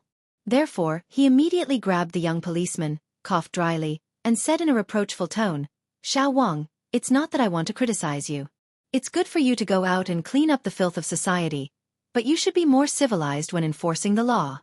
Nowadays, we all talk about civilized law enforcement. Moreover, how can you so rudely and simply determine that the other party is a prostitute just because of a call to the police?"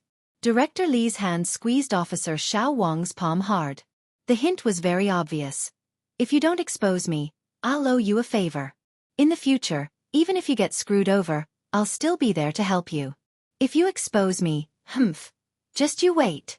Policeman Xiao Wang was not a fool. Naturally, he understood the meaning behind it. He only felt bitterness in his mouth.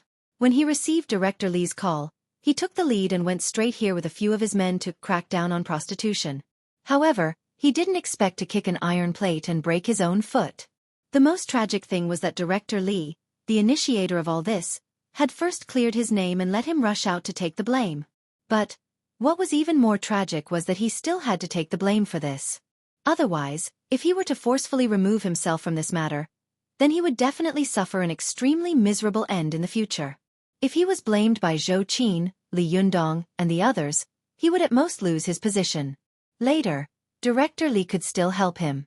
At least he would have a good ending. However, if he made things clear, even if the 2 young masters and the princess didn't care about him, Director Li would definitely try every possible way to remove his hat. Once he removed his hat, he was afraid that it would be removed forever.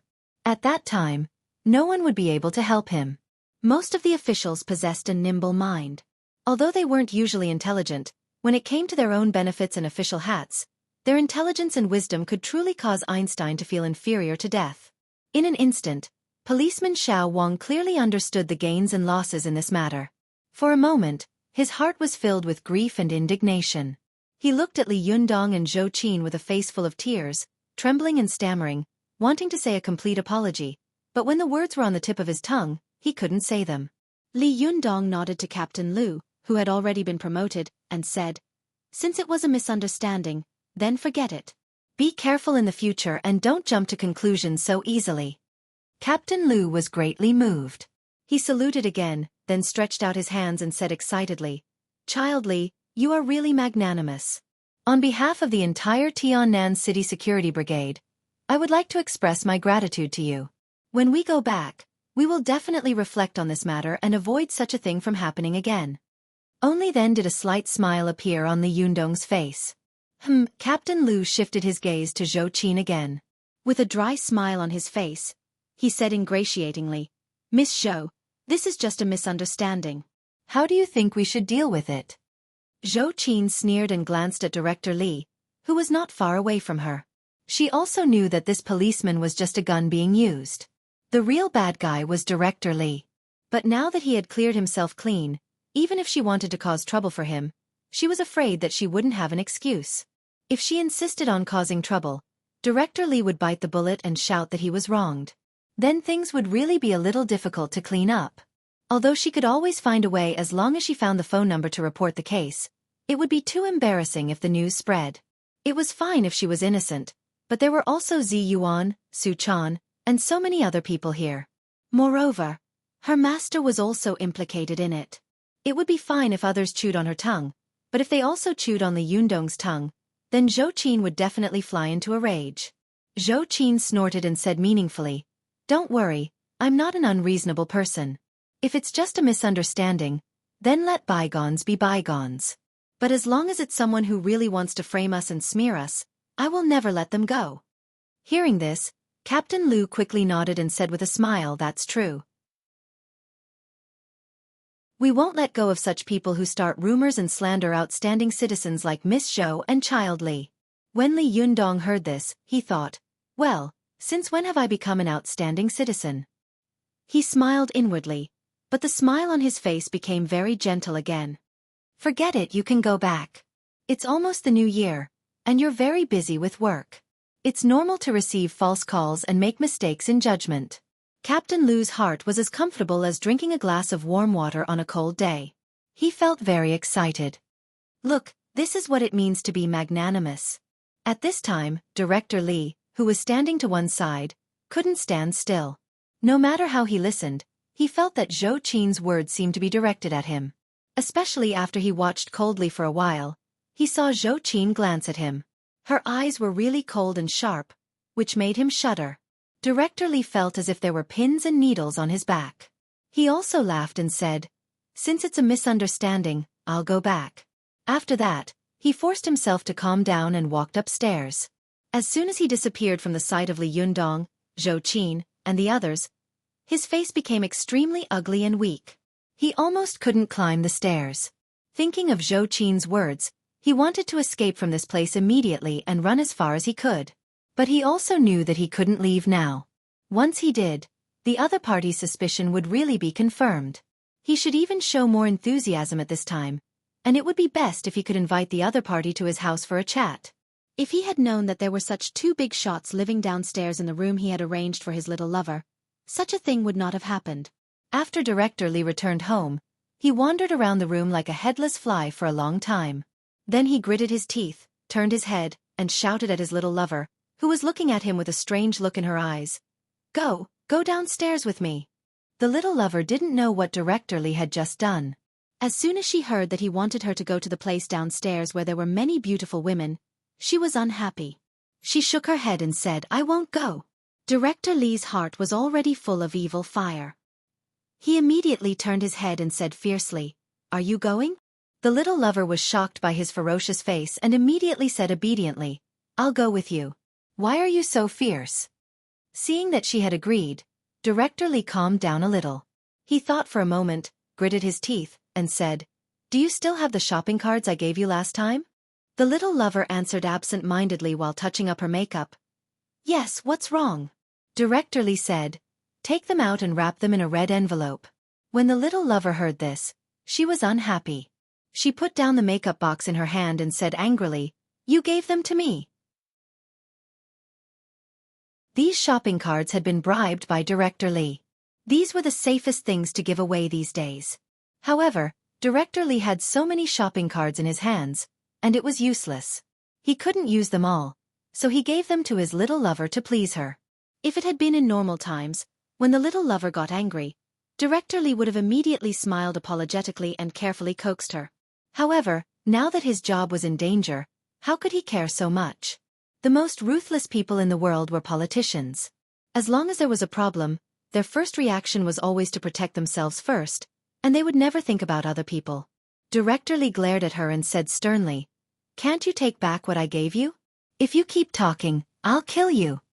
The little lover had never seen the man in front of her like this. She only felt that this man was as fierce as a beast. There was no gentleness and pampering in his daily life.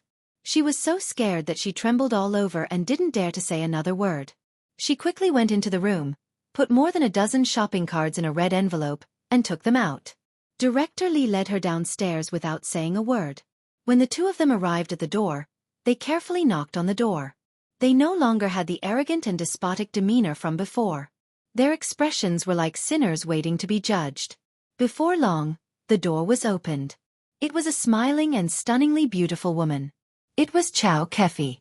Director Lee only took a look at her and felt that her soul was about to be hooked away by her. Her eyes were fixed and she couldn't help but exclaim in her heart, "How could there be such a seductive beauty in the world? What kind of man can enjoy such a woman?" The little lover next to her also felt jealous. She didn't dare to say it, but she kept cursing him in her heart. When Xueqi saw him at a glance, the smile on her face suddenly disappeared. She asked lightly, "What's the matter?" Director Lee suddenly came to his senses. After swallowing his saliva, he forcibly withdrew the greed and amazement in his eyes and said humbly, "There was a misunderstanding just now. I was very irrational and impulsive. I wanted to apologize at that time, but seeing that there were outsiders present, I didn't say it. After all, it's not good for Child Lee to say it. So I waited for them to leave before I came to visit you. I hope Child Lee can be magnanimous and let bygones be bygones." Xueqi was a shrewd person. She naturally knew that Director Lee had changed from arrogance to humility. Naturally, she had discovered that Li Yundong's identity was not ordinary, so she had come to beg for mercy. She knew that she couldn't make the decision, so she turned her head to look into the room and shouted, "Li Yundong, they're looking for you."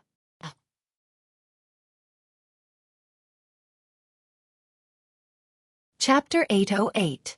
Li Yundong heard Director Lee's words clearly. He didn't want to deal with such despicable people. He waved his hand impatiently, motioning for Xueqi to drive him away.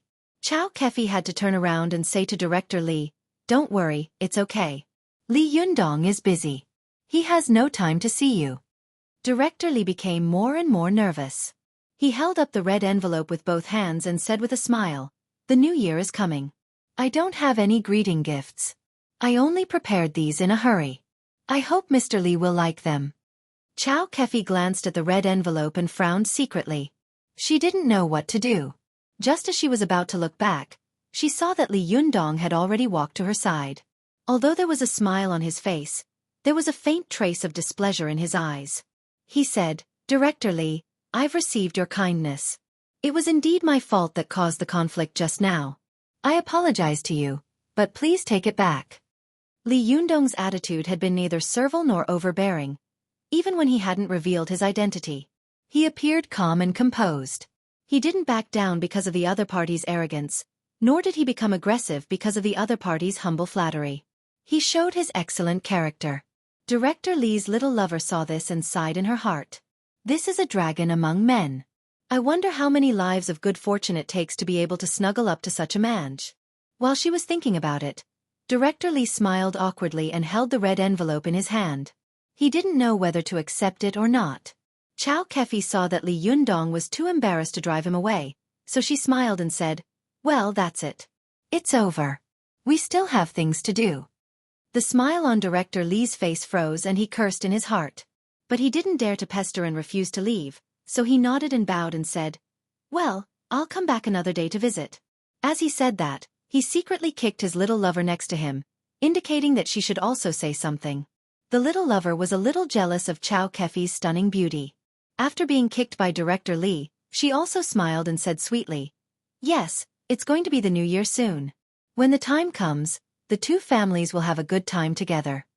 Xueqi's eyes were like the fiery eyes of gold, as if she could see through the real relationship between the two at once. Although she was beautiful and strong, she was very strict with herself, never compromised with any unspoken rules, and never loved vanity, so she hated such a woman who sold her body for vanity the most. She said with a faint smile, "Two families?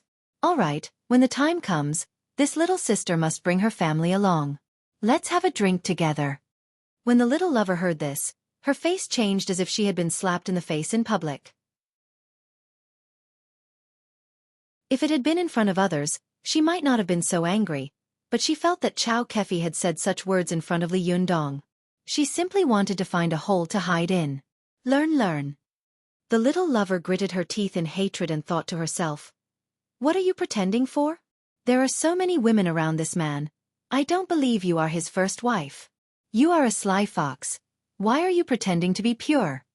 Director Lee saw that the situation was far from good. He was afraid that his lover would say something unpleasant, so he quickly smiled and said, "We've caused trouble for young Master Lee today. We won't disturb you any further. We'll come again another day to apologize. Farewell." As he spoke, he pulled his lover's hand and headed upstairs. The little lover was angry. She turned her head and stared at Xueqi, who was at the door, and cursed silently, "Bitch, sly fox." Li Yundong had already turned around and entered the door at this time, so he did not see the woman's silent words. But Xueqi saw it clearly from the corner of her eyes before entering the door. Her body suddenly trembled, and a burst of anger surged in her for no reason, and her eyes were full of murderous intent. After the little lover scolded silently, she turned around and went upstairs. She did not see Xueqi's frightening gaze, nor did she know that her quick tongue had buried the root of a fatal disaster. Xueqi's murderous eyes followed the woman closely. She moved and was about to follow up when she suddenly heard Li Yundong turn his head at this time and ask curiously, "President Chao, what's wrong with you?" When Xueqi heard this voice, her body suddenly trembled, and the murderous intent in her eyes slowly faded. Soon, she was at a loss and said in a daze, "No, nothing." Li Yundong smiled and said, "Nothing. Then why are you still standing at the door?" Xueqi responded with a little confusion, turned around, closed the door, and walked in. At the warm invitation of Li Yundong and others, Xueqi and Lu Feier agreed to stay at Li Yundong's house, but both of them lived in the house on the side of the Purple Garden. Late at night, Lu Feier took Xueqi's hand and talked excitedly. Naturally, Li Yundong and the others were part of the conversation. The two of them talked for a long time before they fell asleep one after another.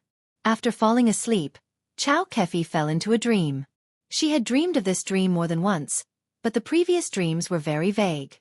But this time, the dream was very real. The surrounding scenery, people, sounds, and scenes all appeared clearly in front of Xueqi's eyes like a picture. At first, she dreamt that she was a little fox without any worries. Slowly, as time went by, she, who grew up in the spiritual mountain, began to understand the life power Upanishad. Slowly, she cultivated into a human form. Later on, she met many of her own kind. Soon, she distinguished herself and became their leader. But she soon found that she was surrounded by danger. Everyone in the world looked down on them, and she vowed to change all this. In order to become stronger, she sneaked into Mount Wutai to learn martial arts, but she inadvertently went crazy. But when she was about to die, the eminent monk of Mount Wutai, Zen Master Xueqi, saved her with his Tongyang body. When she dreamed of this, Xueqi found that the appearance of Zen Master Xueqi was vaguely similar to Li Yundong. Especially when the two of them were having fun, all kinds of romantic love, it really made her feel as if her whole body was wrapped in a ball of flame, burning her body, and her body kept twisting. But soon, this beautiful dream suddenly changed. She expressed her love to Zen Master Xueqi, who had saved her life, but she was severely reprimanded and scolded that she was a fox. At that time, she was ashamed and covered her face and left. Later, she was unwilling to give up and sneaked into Mount Mao, secretly learning the essence of Taoism, causing a war between the north and the south of Taoism. When her cultivation reached the advanced stage, she went to Mount Wutai and ruthlessly humiliated Zen Master Xueqi, who had once rejected her, and then swaggered away. But, then she heard the news that Zen Master Xueqi vomited blood and died. At that time, she was at a loss, regretful, disappointed, and upset. At this time, she also became the target of public criticism in the world of cultivation. Everyone who saw her would curse her as a fox and a stinking bitch. At that time, when she saw such a person, she killed one on the spot. Humph! Did they think that she couldn't kill people? Hey, the more ruthless she killed, the more ruthless these people scolded her. The more ruthless they scolded, the more ruthless she killed. Let's see who is more ruthless. When Xueqi dreamed of this, the corners of her mouth unconsciously curved into a cold and cruel smile. The corner of her mouth wriggled a little, as if she was whispering something. She turned over and continued to dream deeply. Then, Xueqi dizzily dreamed that she finally violated the law of heaven, and her soul and body were destroyed by heavenly lightning. She fled to the distant Japanese Ocean in a daze, and hid there. But good times did not last long. She was finally discovered, and was once again pointed at her nose and scolded as a stinking bitch and a fox. Although her magic power had not fully recovered, when she heard such words, she still flew into a rage and fought with the Japanese.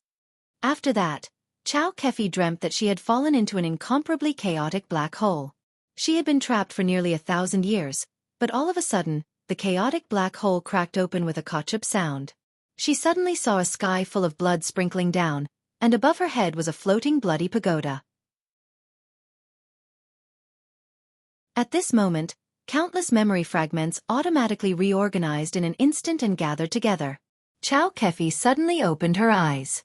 Her eyes widened, and the pupils in her eyes shrank rapidly, gradually condensing into a needle. Her originally dark eyes slowly turned blood red, extremely enchanting. She turned her head and looked at Lu Feier, who was sleeping quietly beside her, with a strange look in her eyes. Xueqi, no, at this time, she should be called the mystical silver fox. At this time, the mystical silver fox's soul finally completed the reorganization, and her memory finally completely recovered. The memories of the time when she got out of the seal also appeared in her mind bit by bit. The mystical silver fox sat there quietly like a stone sculpture. After a long time, a cold smile slowly appeared on the corner of her mouth. She moved and stood up barefoot. Her figure was graceful, as light as a spirit fox. Every step she took, her waist swayed, like a weak willow in the wind. She tipped her toes slightly and slowly walked out of the door without a sound.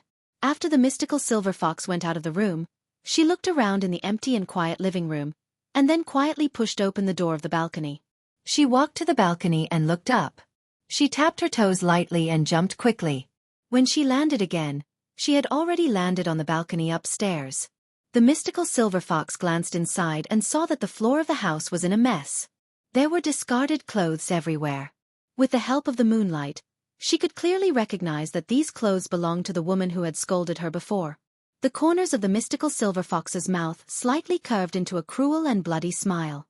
She quietly pushed open the French window on the balcony and slowly walked in. She wanted to let this woman understand that no one in the world dared to scold her in the past. She had tried her best to kill the other party. Could it be that after 1,000 years, the world thought that she did not dare to kill people?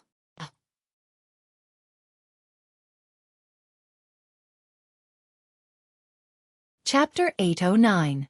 In the silence of the night, the middle-aged man, Director Li, was asleep with his naked lover in his arms. However, he was having a nightmare. In this nightmare, Director Li was reported for taking bribes, and was punished by the Commission for Discipline Inspection and Discipline Inspection. He lost his position, and then his lover ran away with the money. His child ignored him, and all his friends who used to call him brothers drew a line with him. Only the yellow-faced woman he looked down on was still by his side, crying all day long. Director Li abruptly woke up from his nightmare. His heart was filled with guilt. His forehead was covered in sweat, and he gasped for breath. His eyes were wide open like a dead fish, and the uneasiness in his heart was like dough that kept fermenting and swelling. No, I've offended Mr. Li and Miss Zhou. The consequences must be very serious. They will definitely not let me go. I have to go and apologize again. I don't believe that.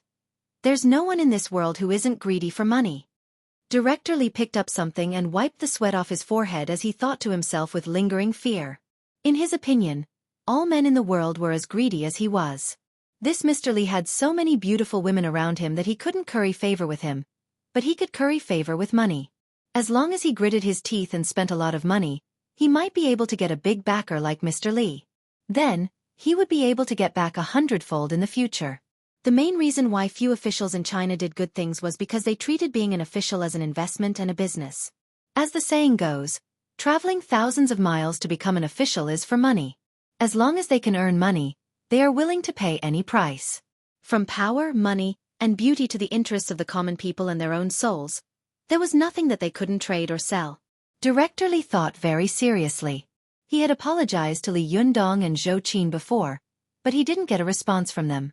This made him very nervous, and when he got home, he couldn't sit still. The famous Russian writer Chekhov once wrote an immortal short story called The Death of a Junior Civil Servant. It was short and concise, even less than 2,000 words. It was about a junior civil servant, Chervyakov, who accidentally spat on a general in the front row while watching a play in the theater. The junior civil servant panicked and kept apologizing, which made the general not know whether to laugh or cry. Then the general really flew into a rage. The junior civil servant didn't get the general's forgiveness and died of fear after returning home. Director Lee was a bit like Chervyakov, a character written by Chekhov. He was restless even in his dreams. The only thing he had that was better than this little civil servant was that his psychological quality was very strong. He had resisted the urge to run away that night. In fact, he also knew that the monk could run away, but the temple could not. If Li Yundong and Zhou Qin wanted to deal with him, where could he run to? Go abroad? He hadn't earned enough yet. Besides, it was very difficult to escape naked now. Director Li sat by the bed and looked at his little lover who was sleeping soundly on the bed. He cursed in his heart, Mother Fastress Kerr, it's better to be a woman. Once we get married, we can live a happy life. How can I be like this? It's so difficult to be an official, and I'm scared all day long. Director Lee sighed and his body was sweating profusely. He kept wiping his sweat with something in his hand, but he soon found that something was wrong. The thing in his hand smelled. He looked down and saw that he was holding a lacy blue underwear. It belonged to his little lover. He had used it to wipe the traces of the war. Director Lee immediately felt disgusted and hurriedly threw the underwear far away. But as soon as he threw it, he found that the underwear was floating in front of a pair of feet. It was a pair of beautiful feet that were as white as jade. She was not wearing shoes or socks. The tips of her toes were padded, and the instep of her feet was arched in a beautiful arc. There was not a single meridian or blood vessel in this arc. The smooth jade-like feet were like a piece of natural white jade. At the top of this piece of white jade, each toe was like a delicate jade pearl, round and exquisite. In particular, each toenail exuded a pinkish color, which made it look very charming. Director Lee had played with a lot of women, but he had never seen a woman's feet as beautiful as this. It was as if this pair of beautiful feet was transformed from the world's most enchanting spirit, specially born to charm men. Just by looking at these beautiful feet, he couldn't help but stare blankly, swallowing his saliva incessantly. With such a pair of beautiful feet, how beautiful would she be? In an instant, Director Lee's soul was almost seduced by this woman. His whole body trembled slightly, and he raised his head little by little. But when he really raised his head, he suddenly found that this woman turned out to be the beautiful woman who had opened the door for him at the last moment downstairs. Director Lee looked at her with his mouth agape. He only felt that although this face was clearly the one he had seen before, there was a blood-red light in this woman's eyes. This gaze was like a ball of netherworld flame burning in the sea of blood in hell, full of disgust and hatred, which made people shudder. This woman was the mystical silver fox. As soon as Director Lee saw this pair of terrible eyes, his rising desire instantly faded away. The instinct of animal fear dominated all his will and nerves in an instant. His desire to survive and animal instinct told him that this woman must be here to kill him. Director Lee couldn't help but scream, "Help!" But as soon as his voice came out of his throat, the mystical silver fox stretched out a jade arm like lightning. Her pink lotus-like forearm was exposed in the air, and her 5 fingers were like spring onions. She made a gesture of strangling the other party's throat from a meter or two away, and then slowly raised her arm. The powerful aura and junchi of the mystical silver fox wrapped the middle-aged man invisibly and slowly grabbed him in the air. At this time, the little lover on the bed also woke up in a daze. As soon as she opened her eyes, she was shocked to find that the man beside her was floating in the air, covering his throat with both hands, his eyes bulging, his feet kicking, and his throat making a hoarse sound, as if an invisible hand was grabbing his neck and lifting him up. The little lover was so scared that she was about to scream.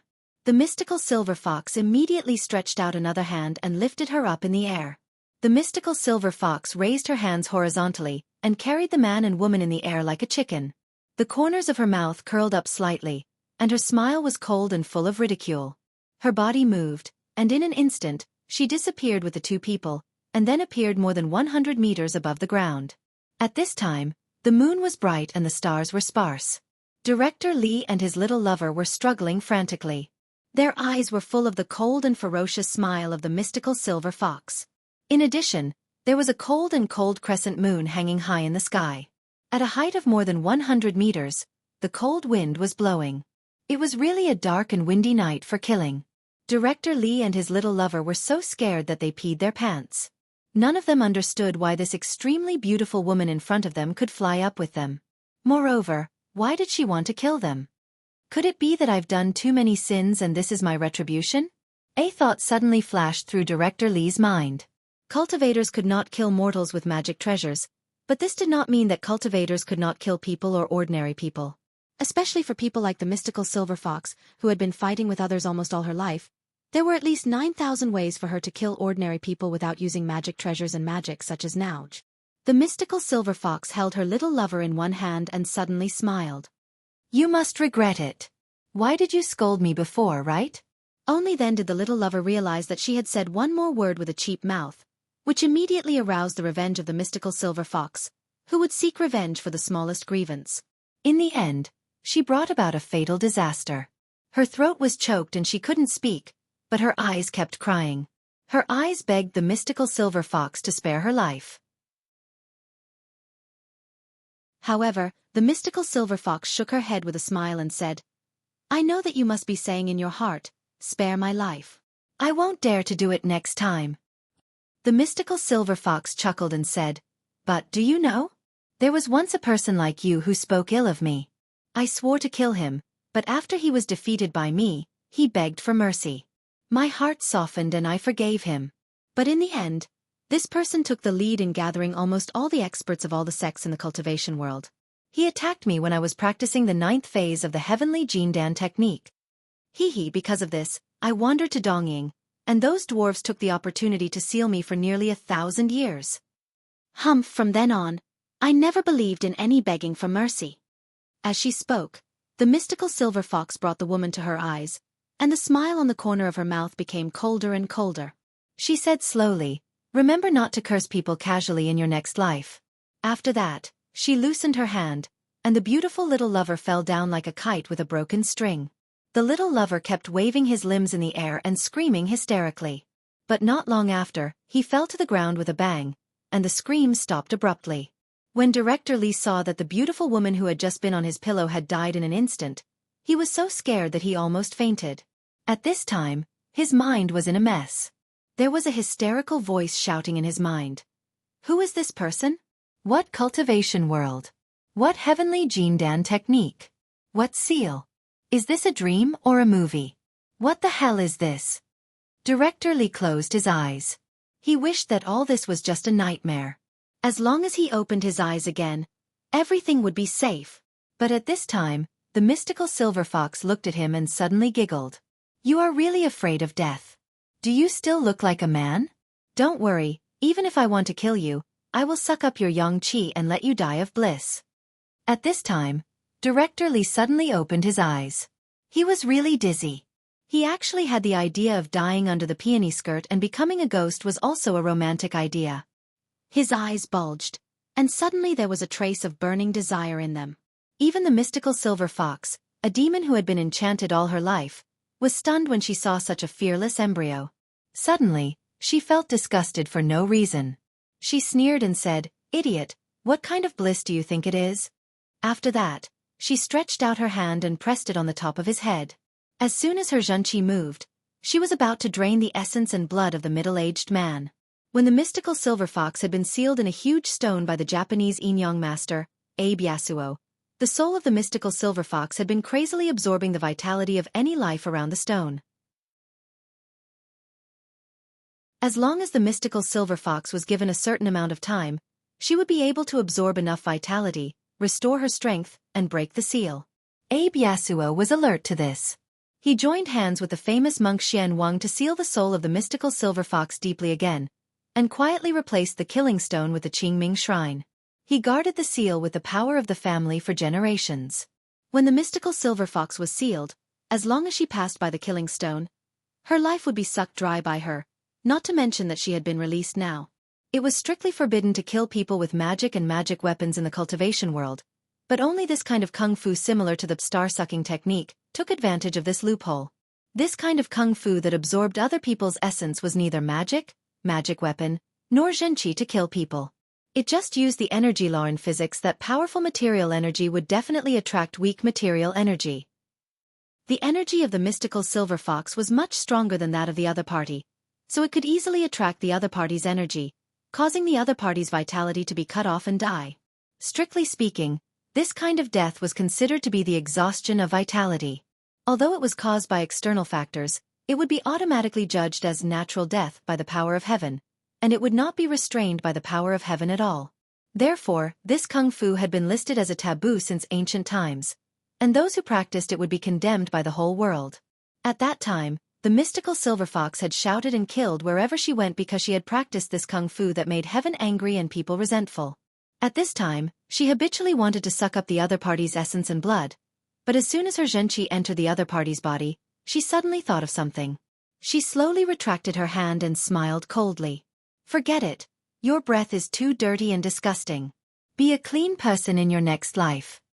As she spoke, she loosened her grip. She watched as the middle-aged man waved his arms and legs as he let out a shrill cry. His shrill cry pierced through the silent night sky as he quickly fell to the ground. The mystical silver fox looked down at the figure that was constantly falling, and the smile on the corner of her mouth became colder and colder.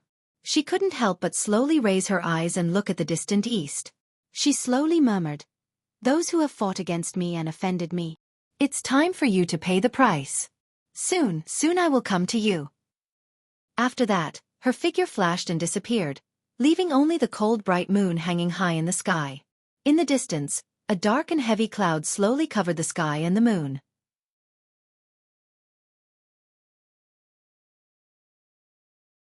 Chapter 8:10. The screams of Director Li and his little lover broke the silence of the night. Li Yundong and Su Chan, who were secretly making out in the room, suddenly sat up in shock when they heard the first scream. Su Chan asked with a surprised face, "What happened?" But as soon as she finished speaking, she heard a loud bang, as if a heavy object had hit the ground. Su Chan was shocked. This seems to be... Li Yundong and Su Chan looked at each other in dismay. As soon as they did so, they heard another scream. This time, it was from a man.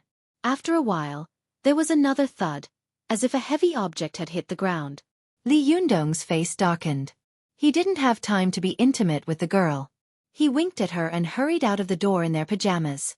As soon as they went out, they saw the others in the room come out curiously and ask each other what had happened.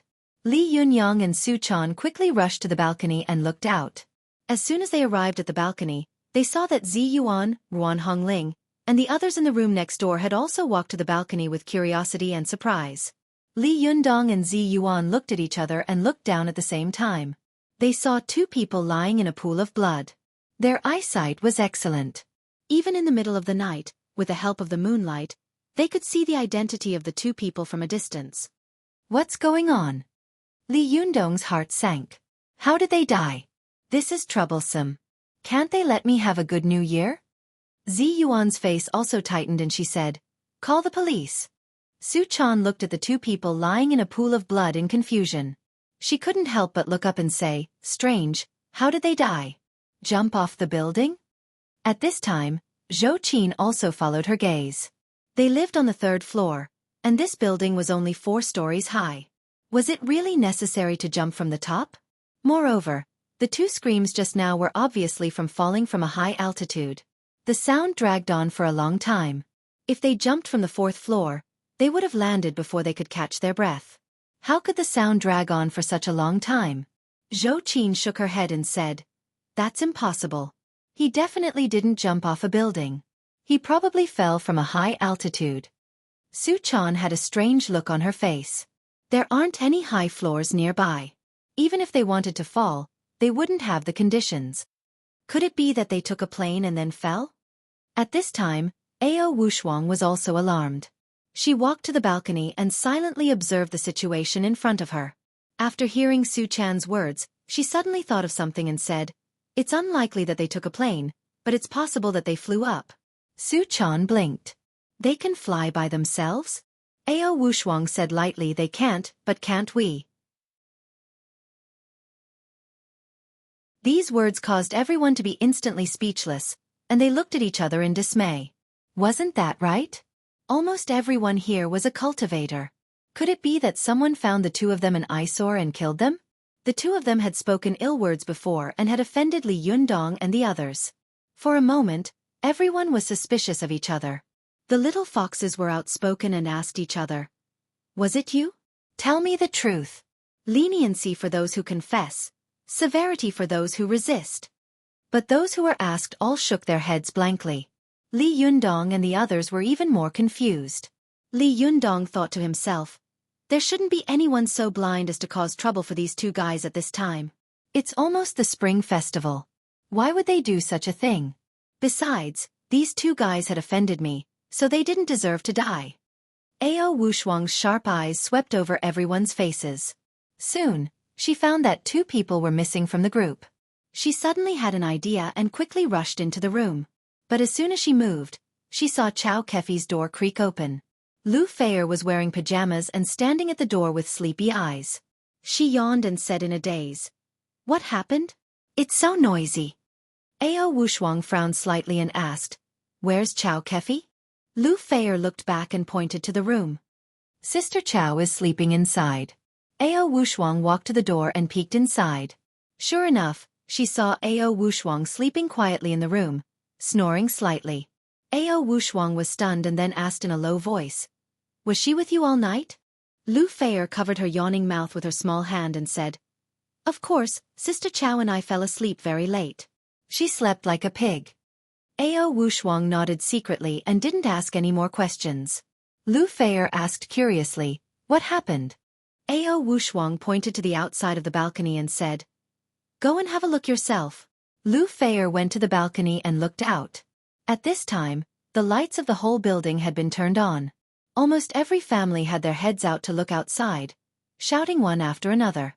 When Lu Feier saw the two figures on the dark ground, she was also stunned.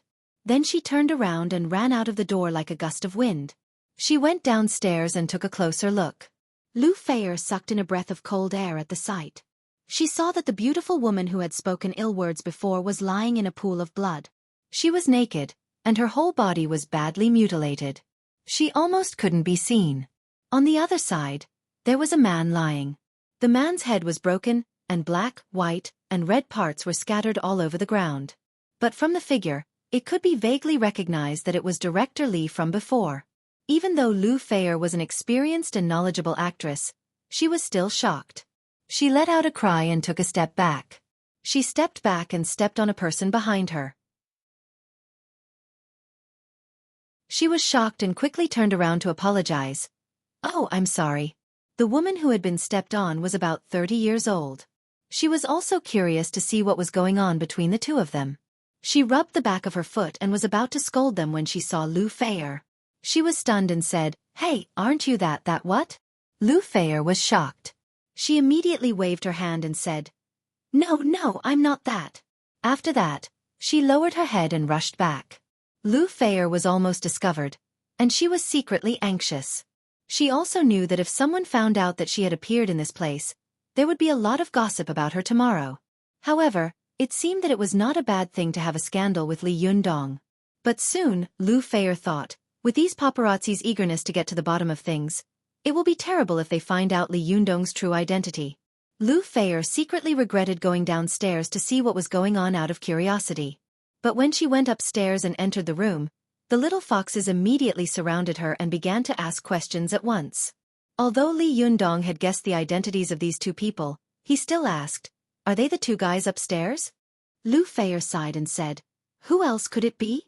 Li Yundong shook his head and said, "Damn it, I'm very suspicious now.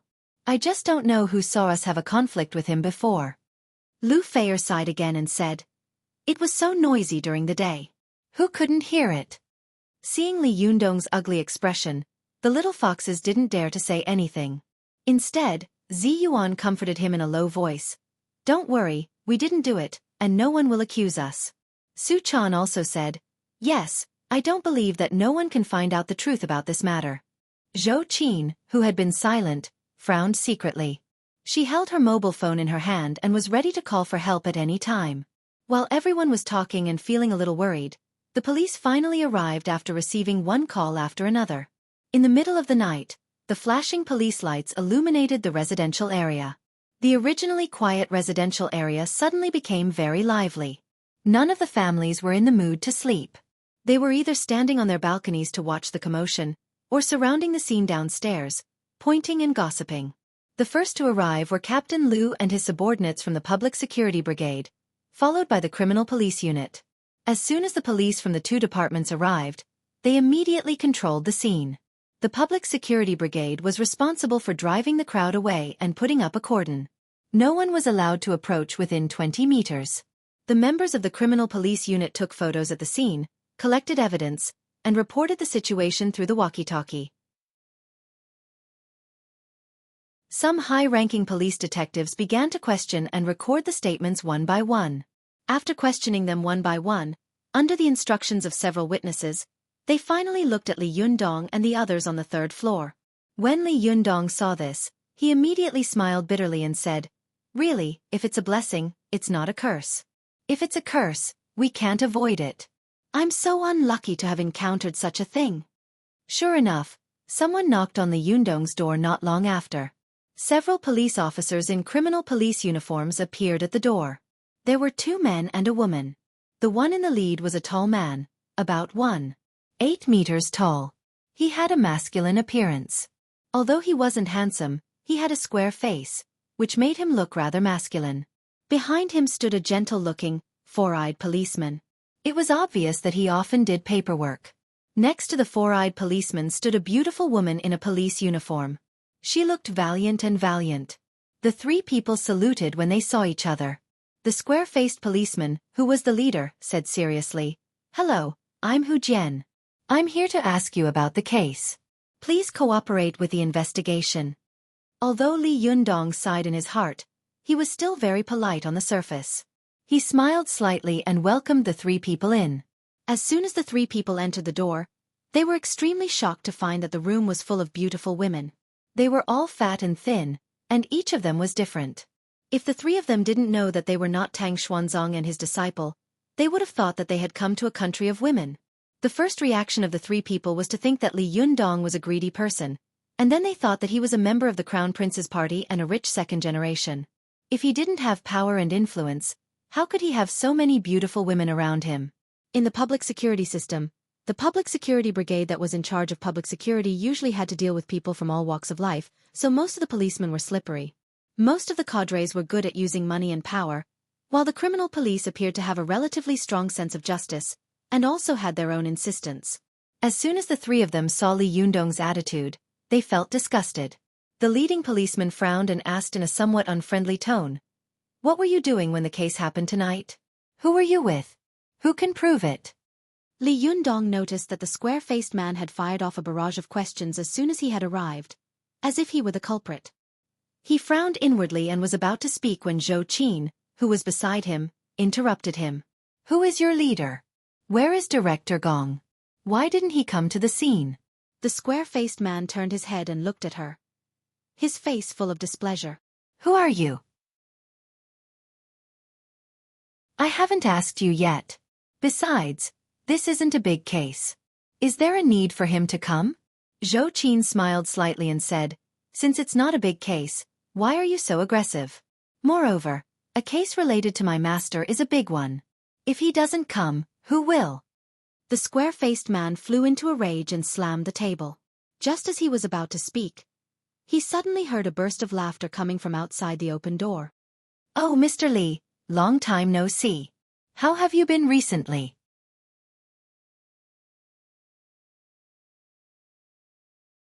Chapter 8:11. Hearing this voice, everyone turned their eyes in unison and looked at the door. Everyone saw a man about 50 years old walking in with a smile on his face. Li Yundong also knew this man. It was Director Gong, whom he had met in Dihao. Xueqi looked at him from the side and smiled in her heart. Hey, he reacted quickly and came at the right time. But how did he get the news so quickly? As Xueqi thought about it, her eyes involuntarily swept behind Director Gong. Sure enough, she saw Captain Liu of the security team following behind him like a shadow. Xueqi suddenly realized that it must have been this guy who had tipped them off. In fact, this Captain Liu, who was still a commoner, had been relatively quick-witted and tactful when he was in Dihao. Now that he had been promoted to an official, he knew better than to follow his backer and ask for instructions for everything. What had happened here during the day had been reported to Director Gong as soon as possible, and he had been praised by him. Now that such a thing had happened at night, how could he not report it to his immediate superior as soon as possible? As soon as Captain Liu reported, Director Gong, who liked to strategize and command from afar, had the habit of not being present at the scene, but when he heard the identity of the deceased, the location of the incident, and the suspects involved, he suddenly broke out in a cold sweat. What? Director Li of the Municipal Party Committee fell to his death naked with a mistress?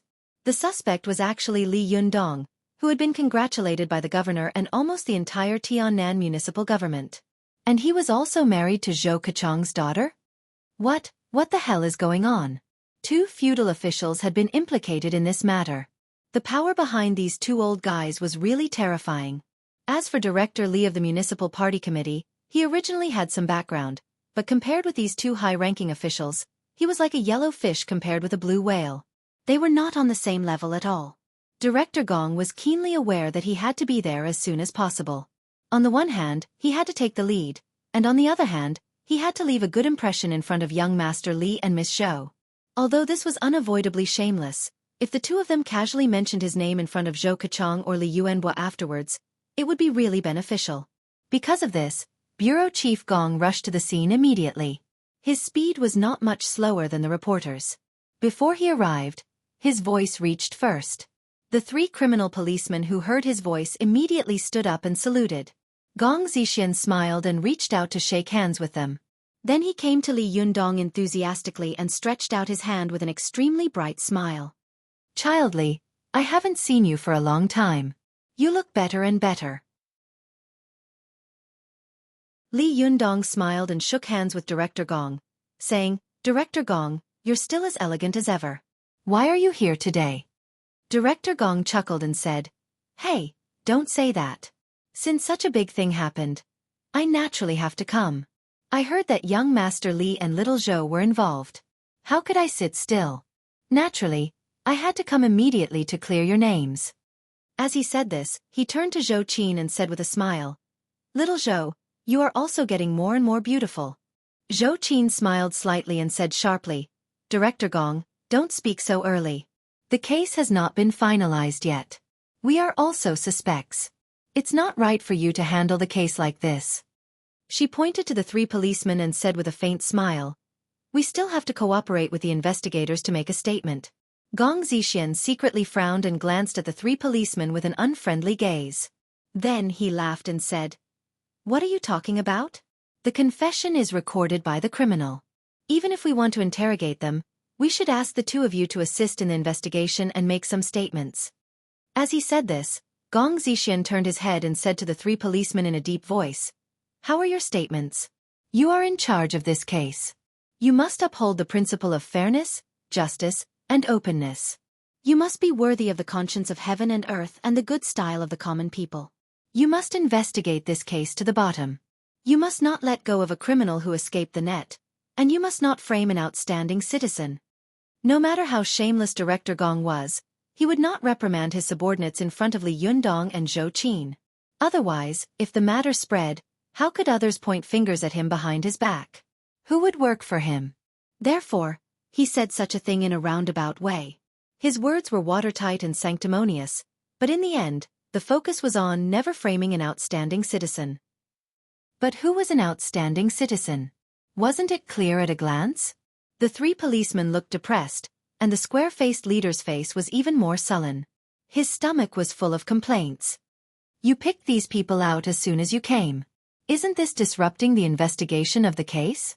These people are obviously the biggest suspects. Why do you need to take a fucking statement? You might as well call it a day and go back to sleep." But these words could only be said in his heart. He absolutely could not say it in front of Li Yundong and Xueqi. The square-faced leader suppressed his displeasure and apologized to Li Yundong and Xueqi in a muffled voice. "I'm sorry, Mr. Li, Miss Zhou. You have your own duties. Just tell us how to cooperate. We will try our best to cooperate with you." Li Yundong's heart was like a mirror. He smiled slightly, knowing that the other party was also a conscientious policeman. It was just that the supervisor had a strong sense of empathy. There was no other fault. He said in a gentle tone, "Don't mention it. You have your own duties. Just tell us how to cooperate. We will do our best to cooperate with you." Li Yundong's attitude made the three of them feel much better. Their expressions relaxed, and they began to seriously inquire about the case and take notes. After taking notes, the three policemen saluted Li Yundong and the others, turned around, and took their leave. Bureau Chief Gong also stood up with a smile and shook hands with Li Yundong and Zhou Qin. "Child Li, little Zhou," he said with a smile, "if there is any inconvenience, please forgive us. We will definitely investigate the case and clear Child Li's name." Li Yundong smiled faintly. "The innocent will be innocent, and the turbid will be turbid." Bureau Chief Gong gave him a thumbs up. "Good. Child Li, you really have a good bearing. Amazing." Square-faced and the two policemen behind him felt sick to their stomachs when they saw Bureau Chief Gong's shameless flattery. They found an excuse and quickly left. When the three of them went downstairs, the four-eyed officer couldn't help but grumble. Bureau Chief Gong himself is a criminal investigator. How can he not understand the rules? How can there be someone like him? The biggest suspect had been singled out as soon as he arrived. Isn't this creating obstacles and trouble for us to solve the case? The policewoman next to him sneered. "Childish. Can't you see that these people have powerful backgrounds?" Bureau Chief Gong is just trying to protect himself. He's afraid that this case will drag them all into it. He doesn't want to get himself into trouble. "So what if it is?" the four-eyed officer said indignantly.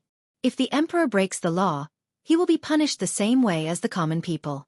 Isn't this a society governed by law?" The policewoman's smile became more and more sarcastic. "I said you were childish. You really are childish." "How am I childish?" the four-eyed officer retorted. Just as the two of them were about to argue, Square-Faced pulled a long face and shouted, "Shut up, both of you! Stop making a ruckus here. Come with me to the crime scene." The two of them looked at each other and shut their mouths. They obediently followed Square-Face to the crime scene. Although they had seen the scene before, when they took a second look, they saw that Director Li and the mistress, who was 2 meters away from him, had been smashed into a pulp. The bystanders could not bear to see it. The four-eyed officer looked at the location and angle of the corpse, as well as the direction and range of the blood splattered. He couldn't help but look back at the building behind him and said with a strange expression, "Boss, you said that this person's corpse is 5 or 6 meters away from the building. How did they fall here? From what I see, it doesn't look like he was moved here by someone. Could it be that they were thrown out by someone?" The policewoman also squatted down and looked around the corpse. She shook her head and said, "That's impossible. Who can throw a person who weighs more than 50 kilograms 5 or 6 meters away? Do you think you're Schwarzenegger? Even if you can, look at the way he fell. Is this the way he fell from the 4th floor? In my opinion, if he fell from a plane, he would probably fall like this. From the height of the 4th floor, there's absolutely no chance." Square-Faced also nodded. "Yes, it's impossible to fall like this from the 4th floor. He must have been thrown from at least 20 or 30 floors to fall like this." Any criminal policeman with a little reasoning and observation ability could come to this conclusion, but the strangest thing was that there were no tall buildings nearby. The highest building that could meet this theoretical requirement was thousands of meters away from here. How did the suspect throw these two guys from such a high place? Could it be by plane? Thinking of this, Square-Faced suddenly said, "Hurry up and ask if there are any planes passing by here tonight, or if there are any takeoff records of the SI plane. Go quickly." The four-eyed officer responded and turned his head to investigate. But after a while, he came back with a depressed and confused face. He shook his head and said, "Boss, no. The airport of Tiannan City doesn't take off from here, and there are no takeoff records of the SI plane today. Also, boss, I just checked the video records of the community. After these two people entered the building, they never came out again." This time, the three of them really felt that they had dug into a dead end. They couldn't figure out how these two people went up and how they came down. At this moment, Captain Liu of the security team also came over and looked at the two people. He secretly sighed and shook his head. Alas, they were alive and well during the day. Why did they disappear at night? Square-Faced glanced at him, then quickly withdrew his gaze and said casually, "Captain Liu, what do you think?" What do I think? Captain Lu rolled his eyes. He really wanted to say, my opinion is that I have no opinion. But his eyes quickly caught sight of Director Gong, who was walking out of the stairwell. An idea came to him, and he smiled. Oh right, didn't Director Gong start out as a criminal investigator? He used to solve cases like a god. Let him have a look. He must be able to find some clues. Square-faced said with some surprise, Ah? Director Gong used to be a criminal investigation background. I can't tell. Gong Zixian had always been known as a nice guy in the police station. No one could tell that he used to be a criminal police officer. Captain Lu took the opportunity to brag. Don't underestimate our Chief Gong. The previous 426 case was solved by Chief Gong. Back then, he was like a god when it came to solving cases. Square-faced and the others originally had some complaints about Director Gong. At this time when they heard this, they felt a little guilty and said to Director Gong, who came over, Director Gong, what do you think is going on? Director Gong had heard everything they had said before. He glanced at Captain Lu and nodded secretly. He thought to himself, I didn't train him for nothing. Director Gong smiled modestly and waved his hand. Then he looked at the scene of the case with his hands behind his back and smiled confidently. This case is very simple. When the policemen around heard this, they were all shocked. They had guessed and deduced for a long time, but they couldn't figure out how these two people fell from such a high place and died here. As soon as Director Gong came, he understood it with just a glance. This was really the case of old ginger being spicier. Square-faced and the others suddenly became more and more respectful. They were all respectful, like primary school students facing their teacher. They asked, Director Gong, please give us some advice. There were also curious policemen next to them. One after another they said, That's right, Director Gong. Tell us, what is going on? Director Gong laughed and said, Isn't it simple? He put his hands on his waist and patted his stomach. With a resolute expression, he waved his hand. This is obviously suicide.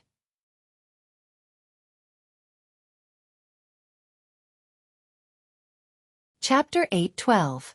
It would have been better if Bureau Chief Gong didn't say anything. Once he did, everyone almost fainted on the ground. What? This person fell from a high altitude. His head split into 108,000 pieces, and he was 5 or 6 meters away from the building. How could he commit suicide? Who had the ability to throw himself more than 100 meters up in the air and then throw himself down? Even if he had the courage, he didn't have the ability. Square-faced and the others' faces twitched. They were already trying their best not to curse out loud. If this was suicide, there would be no one left to kill in the world. The corners of Captain Lu's eyes twitched.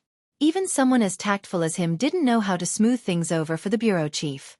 Even a policeman like him, who didn't know much about criminal investigation, knew that this couldn't be suicide. For a moment, there was silence.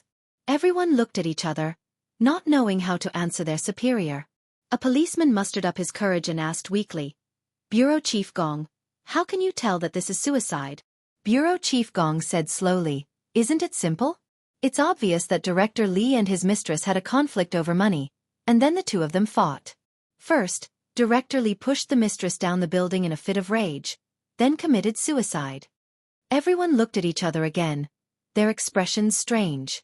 Square-faced couldn't help but refute, Bureau Chief Gong, that can't be right. No matter how strong a person is, they can't push a living person that weighs 100 pounds so far.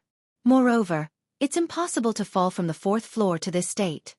Bureau Chief Gong shook his head calmly and said, Don't you know that a person's potential is endless? When they lose control of their emotions, they can often explode with amazing power. So, according to my deduction, this must have been caused by using too much force. Using too much force? That's too fierce. Everyone exclaimed in their hearts. The four-eyed clerk couldn't help but point at Director Li, who had been smashed into a meat patty, and asked, Bureau Chief Gong, what about this Director Li who committed suicide? How did he end up like this? Bureau Chief Gong quickly glanced at him, waved his hand and said, He still used too much force. Wah! This reason was really invincible. It was applicable everywhere. As expected of a detective who could solve cases like a god, to think that he could solve a case. Amazing. Truly amazing. Everyone cursed in their hearts, but Captain Lu suddenly understood. He understood Bureau Chief Gong's real intention. The best outcome for this case was suicide. Moreover, he committed suicide because of a dispute over love and money.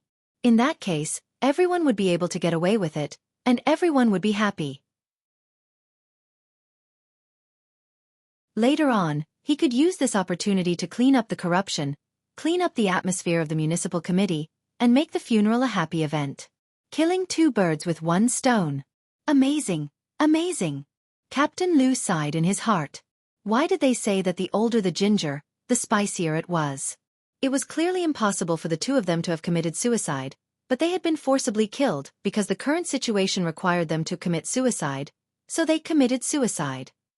This method of flipping the clouds and overturning the rain was really marvelous. Captain Lu's heart skipped a beat. He moved closer to the square-jawed man and whispered, "Captain Hu, don't be so serious. Just close the case quickly. Didn't you hear Chief Gong's instructions? If this was not suicide, then what was it? Moreover, it could only be suicide." The square-jawed man's heart skipped a beat when he heard this. He narrowed his eyes and looked at Captain Lu for a long time. His face darkened and he did not say anything. After a long time, he shouted in a deep voice, "Well, since it's suicide, there's nothing else to investigate. Let's go." When everyone heard this, there was an uproar. Although they all cursed in their hearts, they all understood the spirit of their superior and got busy. These policemen took advantage of the distance between them and the police, so no one had heard their previous conversation. However, Li Yundong, who was watching from the balcony upstairs, heard it clearly. He shook his head secretly. Although he knew that Bureau Chief Gong had turned an obvious homicide case into a suicide in order to cover for him, he still frowned and looked a little unhappy. Zi Yuan seemed to know what he was thinking and said, "Don't think too much about it. China has been like this since ancient times. This is a country based on officials, not laws. Don't expect it to change." Li Yundong sighed and said, "I know this. What makes me uncomfortable is that I have clearly gained benefits, but my heart is full of bitterness." Zi Yuan smiled slightly and gently advised, "Well, don't think about it. Why don't you think about how these 2 people fell from a high altitude, or who did it?" Li Yundong looked at the little foxes of the Fox Zen school who were talking animatedly in the room. Even Chao Yi and Lu Yuehong were discussing something in a low voice, their eyes sweeping over everyone from time to time. Li Yundong couldn't help but feel a headache coming on. He sighed and said, "I don't know. It's so sudden that it caught me off guard." Zi Yuan smiled slightly and said, "Forget it. It's useless for you to be anxious about some things now. If you can't find out, then you can't. No matter who killed these 2 people, we will find out in the future. For now, let's go back to sleep." Li Yundong nodded and walked back to his room.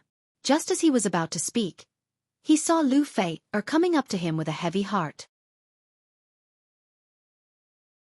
She said, "Li Yundong, I suddenly have something to do. I want to leave first." Li Yundong was stunned. What happened? But then he thought that it must be because of the murder case.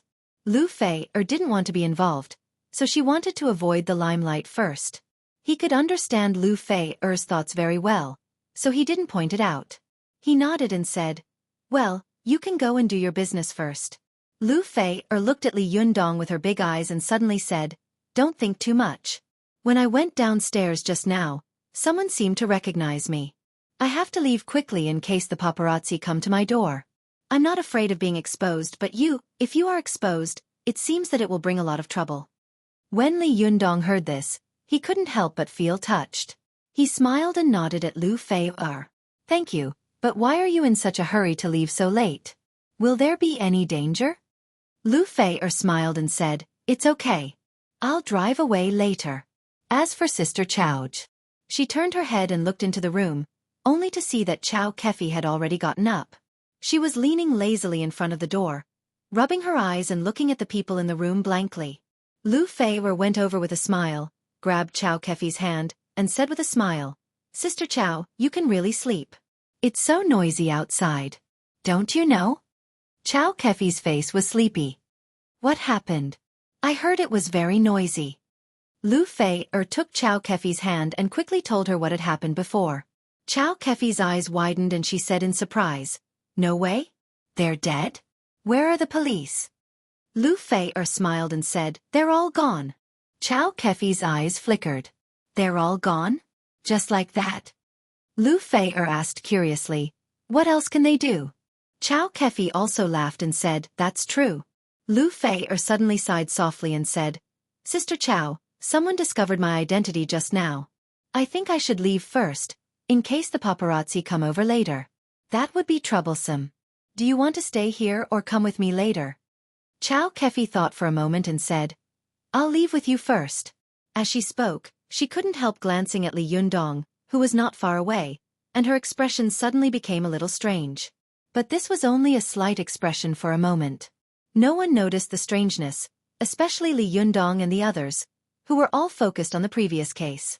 They were guessing who had killed the two people and whether their strange deaths had been done by the people around them.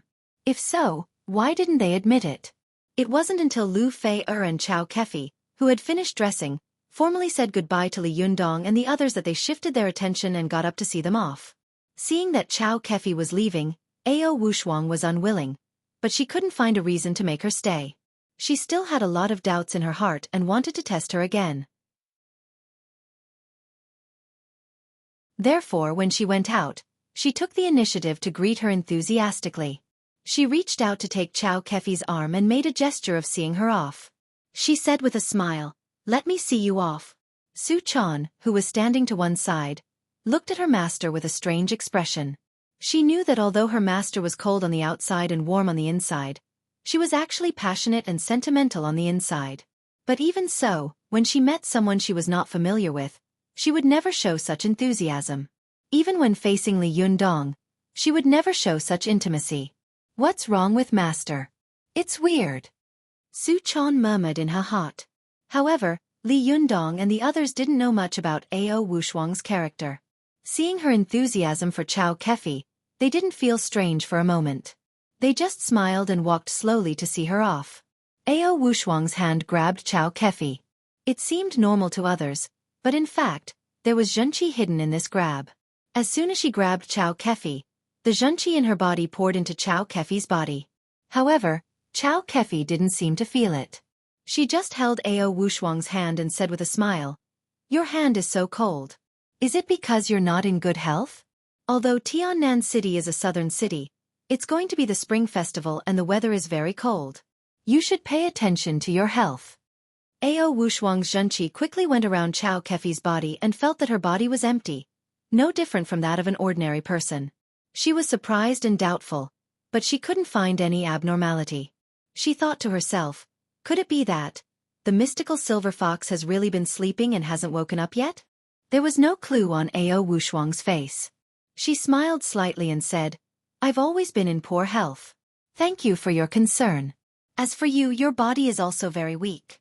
You should also pay more attention to your health." The two beautiful women smiled at each other. Ao Wushuang gently let go of her hand and said goodbye to Xueqi. Xueqi also smiled and said goodbye to everyone, and then left with Lu Fei. The moment they turned around, a sharp light flashed in the corner of their eyes at the same time. No one noticed that the two peerless foxes were full of killing intent at the same time, and their eyes were full of murderous intent. You're tuning in to the Xueqi's Martial Arts Saga YouTube channel. Don't forget to subscribe and join us on this journey to catch the most captivating stories.